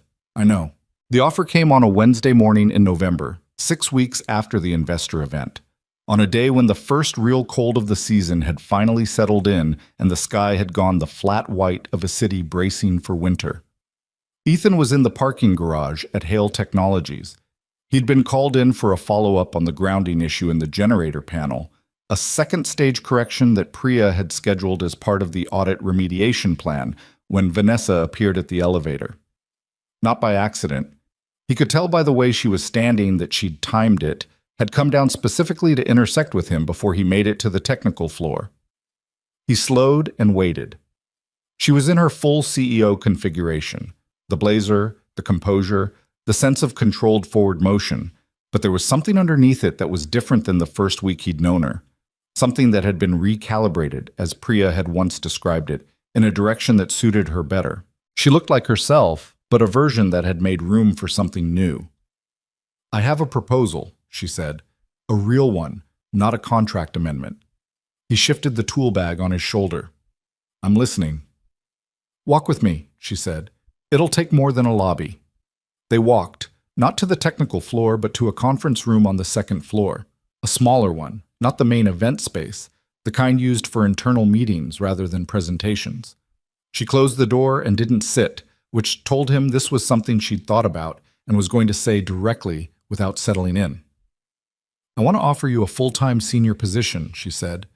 "Director of Infrastructure Integrity. It's a new role. I created it this week specifically. No one has held it before. It would mean building a function from scratch, setting the scope, determining what physical audit standards look like across all our facilities." He stood on the other side of the table and looked at her. "The pay would be 3 times your current contract rate," she said. "Benefits, equity stake at a junior executive level, a team of your choosing assembled over the first year." She paused. "You would have final authority over any infrastructure decision that touches physical systems, not advisory authority. Final." He absorbed this. "You'd be inside the company," she continued. "Full-time, office presence expected, but flexible, travel occasional. Never more than 1 trip per quarter, and never more than 3 days at a stretch." "Who decides the trip schedule?" "You do, within the quarter limit." He was quiet, not stalling, thinking. She'd clearly anticipated that he would think rather than react, and she waited without filling the silence. "Why a new role?" he said. "You have a facilities team. You have engineers. Priya's leading the audit program. Why create a director position for something that could be distributed?" "Because distributed isn't working," she said, and there was a particular flatness in how she said it, the flatness of someone who'd arrived at a conclusion through the hard way rather than the easy way. "We had 18 months of undetected faults, 3 separate issues that should have been caught by routine process and weren't. Not because my people aren't capable, they are, but because nobody had the specific mandate to look at the physical reality of this building's systems rather than the software surface of them." She looked at him directly. "You do that naturally. You've done it every time you've been in this building. I need someone whose entire job is to do exactly that, and to build a process that does it systematically so it doesn't depend on a contractor happening to notice a sound while he's packing up his tools." He thought about that Monday morning, the sound the rack had made, the way he'd almost left. "If I just walked out," he said, "you'd have gotten to Thursday and lost the event and probably the investment. And then your team would have found the fault afterward, during the post-mortem, and you'd have fixed it, and you'd have been more careful going forward." "Yes," she said. "So you didn't need me specifically." "We needed someone like you," she said. "The fact that it was you that week was circumstance, but the gap you filled is real and permanent, and I'm not willing to have it filled by circumstance again." She leaned slightly forward. "I'm asking you to fill it deliberately, permanently." He looked at the table between them for a moment. "What does Lily's school pickup look like in this version?" he said. Something shifted in her expression. Not surprise, more like recognition. She'd known this was the real question. 3:15 is pickup, right? 3:15, yeah. Core hours are 9 to 3. What happens outside that is your call, as long as the work is getting done. She said it without hesitation, which meant she'd already worked it out. You can work from home on non-meeting days. There'll be non-meeting days. I'll make sure of that. You can't guarantee that. I can't guarantee the building won't develop new faults either. But I can structure the role with that boundary built in as a default, not a favor. She paused. There's a difference between a company that accommodates your daughter's schedule when convenient and a company where that schedule is baked into the job description. I'm offering the second thing. He looked at her. Why? Because I've watched you work for 6 weeks, she said, and I've noticed that the thing that makes you good at this, the patience, the way you listen, the fact that you stayed to finish something even when you'd been treated badly and had every reason to leave, all of that comes from the same place, from having built a life around something that matters more than status or money. She stopped. I'm not going to ask you to unmake that life to come work for me. I'd be getting a different person and a worse one. He was quiet for a longer moment this time. The honest answer to the question of why he'd come back, why he'd stayed, why he'd gone into the basement with Santos on a protocol that had nothing to do with his work order, the honest answer was that he couldn't watch a thing break when he knew how to fix it. It wasn't nobility, it was just the way he was built. He'd tried, in the years of grinding freelance work, to be more contained about it, more professional in the limited sense of doing only what was on the invoice and leaving the rest alone. He'd never fully managed it. Maybe the problem wasn't him. Maybe the problem was that he'd spent years in contexts too small for what he actually knew how to do. I want to talk to Lily first, he said. Vanessa blinked. It was the last thing she'd expected.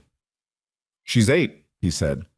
She's going to have opinions about what her mornings look like, and whether she cares if I'm home when she gets back from school, and what it means if I take a phone call during dinner. These are her terms as much as mine. He looked at Vanessa steadily. She's not a complication to manage around.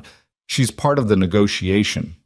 Vanessa held his gaze, and something moved through her expression that he didn't have a name for, something that had more layers to it than a business conversation usually required. Okay, she said. Talk to Lily. I'll have an answer by Friday. Friday works. He picked up his tool bag from where he'd set it against the wall. He was almost at the door when she said his name. Not Mr. Cole, just Ethan, the way she'd been saying it for a few weeks now, since the lobby after the investor event. He turned. Whatever you decide, she said, I want you to know that the offer stands separately from the contract. If you say no to the full-time position, the consulting arrangement doesn't change. I'm not using one as leverage for the other. He nodded. He'd assumed that, but it was worth her saying it. I know, he said. That's part of why I'm taking it seriously. Marge, he asked Lily that evening after dinner while they were doing the dishes. She washed, he dried, a system they'd developed when she was 6 because she'd decided she was old enough to help, and he hadn't argued. I have a question for you, he said. About what? About work. About a change.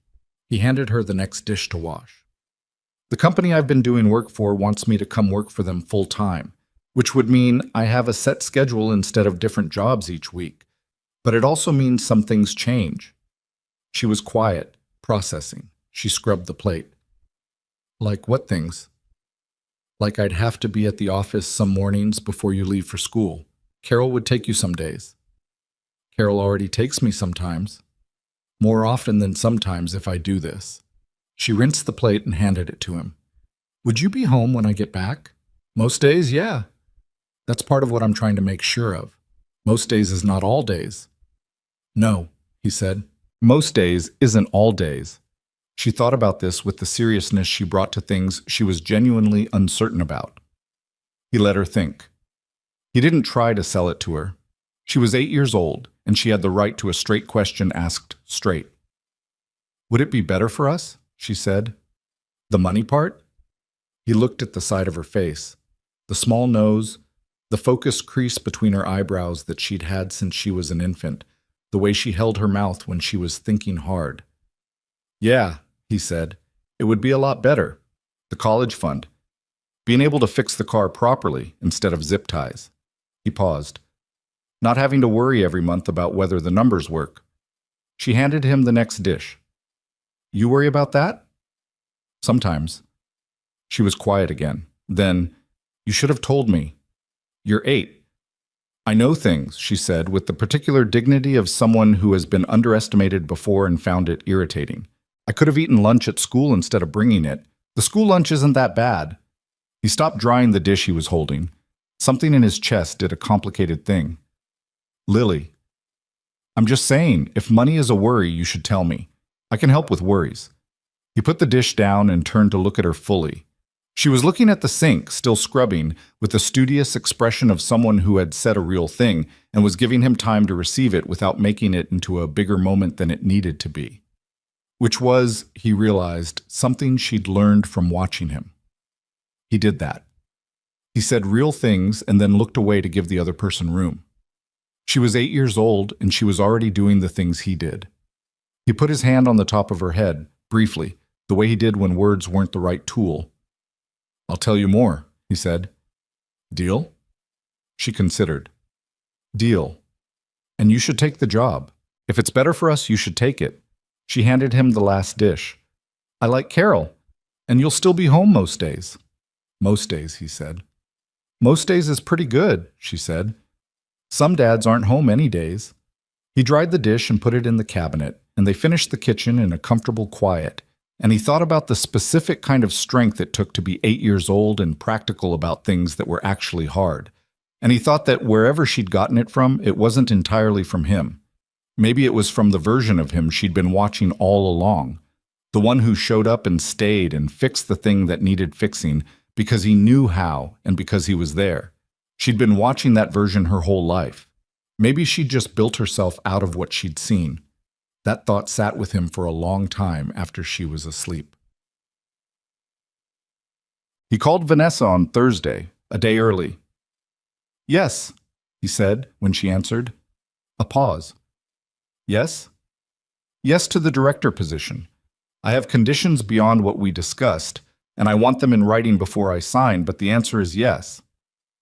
What conditions? The 72-hour travel notice is non-negotiable and goes in the contract, not just the verbal agreement.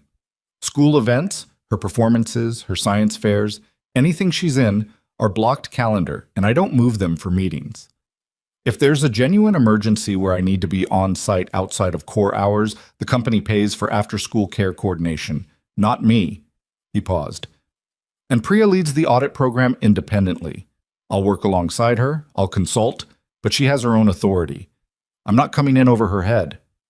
Silence on the other end. Then, the first 3 are already in the framework I'm drafting. I'll have legal formalize them. The 4th, a pause. You could have asked for that differently. You could have asked for Priya to report to you. That would have been normal, given the seniority gap. I know, he said. I don't want that. She found the secondary fault. She pushed for the audit for 8 months before anyone listened. She should have her own line of authority, not be filtered through mine. She's going to want to know you said that. You can tell her. Another pause, different from the first. You know, Vanessa said, when I walked out of that elevator on Monday morning and I saw you sitting in the lobby, I made a decision about who you were based on your car and your work clothes and the bag you were carrying. And I was wrong in every specific way a person can be wrong about another person. He didn't say anything. I've been thinking about that a lot, she said. What it cost, that assumption. Not to me. I mean to the people I've done it to before, without even knowing. The ones I dismissed in lobbies and parking lots without ever finding out what they actually knew. She stopped. I've been running this company for 6 years, and I think I've been operating on a set of assumptions about what competence looks like that were just wrong and expensive, and probably cost me more good people than I'll ever be able to count. He let her have the silence she needed. I'm not saying this so you'll tell me it's okay, she said. I know it's not what I'm asking forgiveness for. I'm saying it because it's true. And I think I need to say it to someone who'll just let it be true without making it easier than it is. It's true, he said, and you know it. That's the part that matters. Is it enough? He thought about it honestly. It's enough to start from, he said. Whether it's enough all the way depends on what you do next, and the time after that, and the time after that. She was quiet for a moment. That's not a very comforting answer. No, he agreed, but it's the right one. His first day as Director of Infrastructure Integrity at Hale Technologies was a Tuesday in December, cold enough that the car protested slightly before starting, and he sat in the parking lot for a moment after cutting the engine, same spot, out of habit that had become something close to affection, and looked at the building. He thought about that first Monday, the sound of her voice saying something about his car, the way he'd walked through the lobby and sat in the waiting chairs, and thought about Lily and her territorial dispute over the window seat, the canvas bag on the floor between his feet, and the 12 years of knowledge it represented that nobody in that building had thought to ask about. He got out and went inside. The receptionist, the same one from Monday, who'd directed him to the delivery entrance before he'd opened his mouth, smiled when she saw him. She'd learned his name sometime in the past 6 weeks. "Good morning, Mr. Cole." "Morning," he said. "Please, call me Ethan." She looked slightly uncertain about this because the formality of the building had established a grammar she was used to navigating, and Director of Infrastructure Integrity was a title that carried certain expectations. "Okay," she said, after a beat. "Ethan?" He went up. Priya was already on the technical floor, as she always was, with Ben and Terrence running the morning checks. She looked up when he came in. "Director," she said, with the particular dryness of someone who found a title amusing without finding the person behind it amusing. "You can skip the title." "I know I can. I'm going to anyway, for about a week. Then it'll wear off." She handed him a tablet. "I've been building the annual inspection schedule. I want your eyes on the sequencing before I take it to Vanessa." He looked at the schedule. She'd structured it well, prioritized the highest risk systems, built in reasonable intervals, accounted for operational calendar conflicts. He made 2 notes in the margin, small adjustments to the sequencing around the company's quarterly peak periods. "This is good work," he said. "I know," she said. "I want to know if there's anything wrong with it." "2 things. Minor." He walked her through them. She listened, asked one question, nodded. "I'll adjust before end of day." She took the tablet back. "How's Lily?" "She told me this morning that she's been doing research and she thinks the classroom drainage argument she had with her teacher last month was mostly right, but she may have overstated one of the supporting points." Priya stared at him. "She's 8. 8.5, he said. "She'd want you to know the half." Priya shook her head slowly, which was what she did when she found something genuinely impressive and wasn't quite ready to say so out loud. Vanessa called him into her office at 11:30, which he'd been expecting. Not because she'd told him, but because the shape of the morning had that quality to it, the quiet before conversation. Her office was on the 38th floor, the kind of space that said clearly that the person who worked in it had arrived somewhere. Glass on 2 sides. The city laid out below in the particular way that cities looked from above. Smaller than their importance, all the human weight of them compressed into geometry and distance. She was standing at the window when he came in, which was unusual. She was generally in motion or seated. Standing still was a different posture. He sat in one of the chairs across from her desk and waited. She turned from the window. "I had a call this morning with one of our board members. He'd heard about the investor event. Not just the outcome, but what happened behind it. Someone talked." "Marcus, probably," Ethan said. "Marcus," she confirmed. "The board member wanted to know about you. Who you were, how you'd gotten involved, what your background was." She moved from the window to her desk but didn't sit. "I told him." "And?" "And he said, and I'm quoting directly, 'If that man was working for you on a freelance contract and you didn't have him on full salary, Vanessa, you've been losing money in ways you can't measure.'" She looked at Ethan steadily. "He's right. I've known he's right since the second day you were here. I just needed time to structure it correctly." "You structured it correctly," Ethan said. "The contract is fair." "The contract is fair," she agreed. "That's different from it being enough." She sat down. "I want to talk about the infrastructure of the culture here, not the physical systems. The way this organization makes decisions about what and who has value. Because that's the thing that allowed 3 faults to sit undetected for 18 months. It wasn't a technical failure. It was a cultural one." She paused. "Priya was right for 8 months and nobody heard her. Derek dismissed physical evidence because it didn't appear in the software diagnostic. I walked past a man in my lobby and made a judgment that almost cost my company $140 million. She said it flatly without softening it.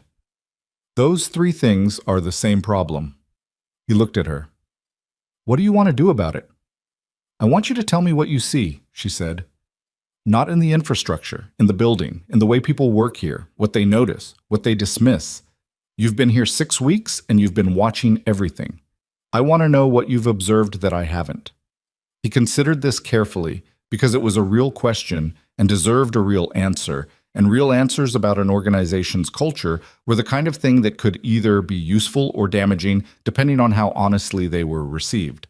The problem isn't that your people aren't smart, he said. They are. The problem is that smartness has a hierarchy here that's defined by the wrong things, by credentials and title and the ability to produce a sophisticated-looking report, not by whether you're actually right. He paused. Derek isn't a bad engineer. He looked in the wrong place because nobody had ever rewarded him for looking outside the obvious place. Priya was looking in the right place for 8 months and got tabled, which taught her that being right wasn't enough. She needed to be right in a way that fit the existing process. That's a culture problem. It's teaching the wrong lesson. Vanessa was listening with her whole face, the way she listened when she wasn't performing listening but actually doing it. What would you change? She said. The reward structure for being wrong in interesting ways, he said. Right now, being wrong costs you. Derek's going to spend a year being careful because he was wrong in front of his boss. That means he's going to be less likely to take a risk on a diagnosis that isn't supported by the diagnostic suite, because the diagnostic suite is safe and his own instinct isn't. He looked at her. You want people who trust their instincts? Protect them when their instincts are wrong. Don't just celebrate the times they're right. She was quiet for a long moment. That's going to be a harder change than fixing the cable routing, she said. Yeah, he said. It's also the one that matters more. You can fix a cable in an afternoon, changing how an organization decides who it believes. That takes years. Are you going to help me with it? That's what you're paying me for, he said, among other things. She looked at him. Not the CEO assessment she'd given him that first morning in the lobby, but something more direct and less armored. Can I ask you something that isn't about work? She said. You can ask. Do you ever miss who you were going to be? Before everything changed. She said it carefully. The version of yourself that was on track for something different. He thought about the question honestly, the way it deserved. Sometimes, he said, in the way you miss a road you didn't take. Not because you know it was better. You don't know that. Just because you sometimes wonder. He paused. But the life I have isn't a consolation prize for the one I lost. It's a different thing entirely, built from different materials, and some of those materials are better than anything I had before. Like Lily, she said. Like Lily. Like knowing how to listen to a machine when it's telling you something's wrong. Like being in a building I didn't belong in and finding out what I actually knew. He stopped. Losing the corporate path gave me the freelance years, and the freelance years gave me 12 years of hands-on experience that no systems design office would have given me. I'd have been in meetings, I'd have been reading reports. I wouldn't have been on the floor of a server room at 2 p.m. learning what a faulty cable run sounds like from 3 feet away. He looked at her. The wrong road has its own geography. You learn things on it that you can't learn on the right one. Vanessa was quiet for a moment. Then she said, I have a version of that, a different version. I came up through companies that rewarded the kind of leadership I described. Lead with certainty, don't show uncertainty, assess people quickly and move on. And I was good at it. I got where I wanted to go. She looked at her hands. And then a contractor with a broken-down car taught me in 1 week that everything I thought I knew about reading people was constructed on a foundation that was wrong. And I had to decide what to do with that. What did you decide? I decided to be uncomfortable about it, she said, not to resolve it too quickly, not to take whatever lesson was most convenient and file it away. She looked up. I've been running this company for 6 years on the assumption that I could read a room accurately. That's a significant assumption to find out was wrong. It wasn't entirely wrong, he said. You read me correctly by the second day. I mocked your car on the first. Yeah, he said. But that's the thing about being wrong in interesting ways. It's more valuable than being right in boring ones if you do something with it. She looked at him for a moment. How are you not angry about it? She said. About Monday, about the parking lot. He thought about this carefully because it was the kind of question that deserved an honest answer rather than a virtuous one. Because being angry at it would require me to be surprised by it, he said. And I stopped being surprised by it a long time ago. When you look like I look, when you drive what I drive, when you come into rooms through the contractor entrance, you get treated a particular way. That's just true. Getting angry about it every time it happens is a full-time job I don't have the energy for. He paused. What I care about is whether the person doing it is capable of seeing it when it's pointed out. Most aren't.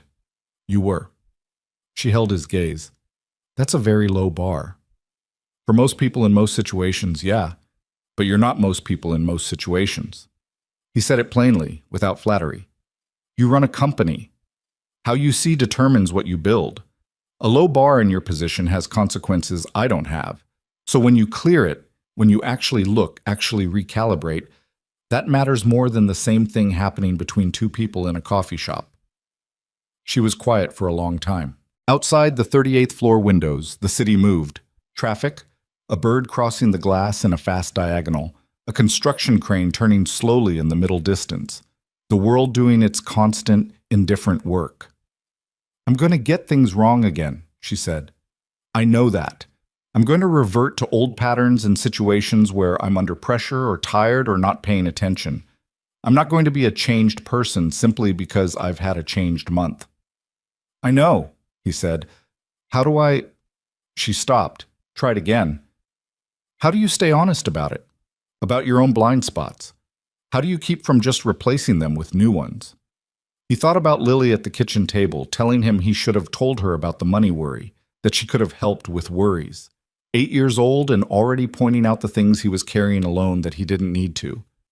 You keep people around you who'll say the true thing, he said, not who tell you what you want to hear, the people who'll say it calmly and expect you to receive it because they believe you're capable of receiving it. He paused. That's what Priya needed from you, and it took a while, but you got there. That's what Lily does for me, and she's been doing it since she could talk. He looked at Vanessa. Surround yourself with people whose honesty you trust, and then actually listen to them. That's the whole thing. There isn't a more sophisticated version. She nodded slowly, like she was placing something into a permanent location. Chat. He found Priya in the corridor on his way out, going through the revised inspection schedule one more time, pen in hand, the physical notebook open. She talked to you about the culture thing, Priya said, without looking up. She did. She talked to me about it last week. She wants to create a process for surfacing concerns before they become crises. Something more formal than engineer sends request that gets tabled. She turned a page. I told her the process is less important than whether people believe it'll work. If everyone assumes the request will get tabled anyway, the process doesn't matter. What did she say? She said I was right and she was going to spend the next year proving it. Priya looked up. I told her a year was a reasonable start. He almost smiled. You told Vanessa Hale that a year was a reasonable start. She took it well, Priya capped her pen. She's better than she was. Not fixed. I don't think people fix, not like infrastructure, but recalibrating. She tilted her head. Is that fair? That's fair, he said. Recalibrating is about as much as you can ask. He said goodbye and went down to the garage and got in his car and sat for a moment before starting it, the way he'd been sitting in parking lots for 6 weeks every time he came to this building, because something about the transition between inside and outside required a beat of stillness. Not reflection exactly, just the pause between one thing and the next. He started the car. It started cleanly, first try, as it had done more often lately. He'd had Santos look at it during a spare hour 2 weeks ago, and Santos had fixed something in the fuel system that Ethan hadn't known was degrading, because Santos was the kind of person who noticed things that weren't his immediate problem and addressed them anyway. He drove out of the lot and into the afternoon. The city was doing its November thing, the gray sky, the bare trees, the particular energy of a place that has accepted that warmth is over for a while and has made its peace with it. He drove through it without fighting it, window cracked because he liked the cold air, even when it was too cold, radio low, the city moving past him in pieces. He thought about what he'd said to Vanessa, about the wrong road having its own geography. He meant it completely, but there was a version of meaning it that was about acceptance, settling into the life you'd ended up with, and a version that was about something else, about understanding that the things you'd gathered on the wrong road were actually the materials you needed to build the right life. Not consolation prizes, but the actual tools. He'd spent years in the first version without quite seeing the second. The difference was Lily, mostly. Not because she'd saved him. That was a narrative too clean for what was actually true.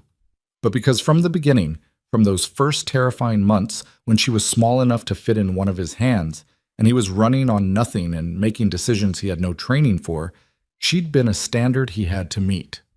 Not a burden, a standard. A reason to be the version of himself that was actually capable, actually present, actually willing to stay in the room until the thing was fixed. He pulled up to the school at 3:10, 5 minutes early, which meant he sat in the line of cars and waited, watching the school doors. Other parents around him on their phones, in their own versions of the same day. A woman in the car ahead with a coffee cup that looked like it had been her only ally since morning. A man 2 cars back who had the look of someone who'd come from somewhere more important and was recalibrating to this moment, the way you had to.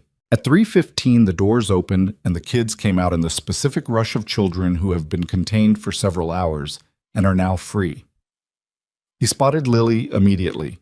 She always came out toward the front, not because she pushed, but because she was already moving when the doors opened, mind already on whatever came next.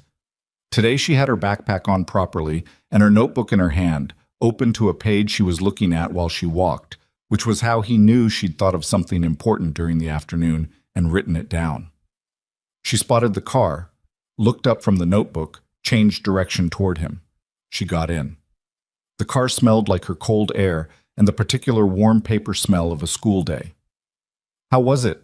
he said. "Good. We did fractions." She opened the notebook again. "Daddy, I figured out something about the drainage model.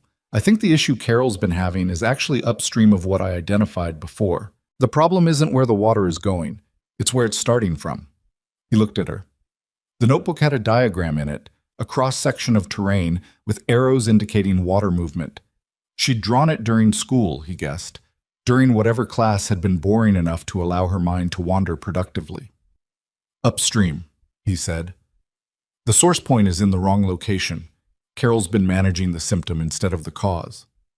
She said it with the calm certainty of someone who has waited all day to say a true thing. "Sound familiar?" He pulled out of the school line and into the street. "Sound familiar?"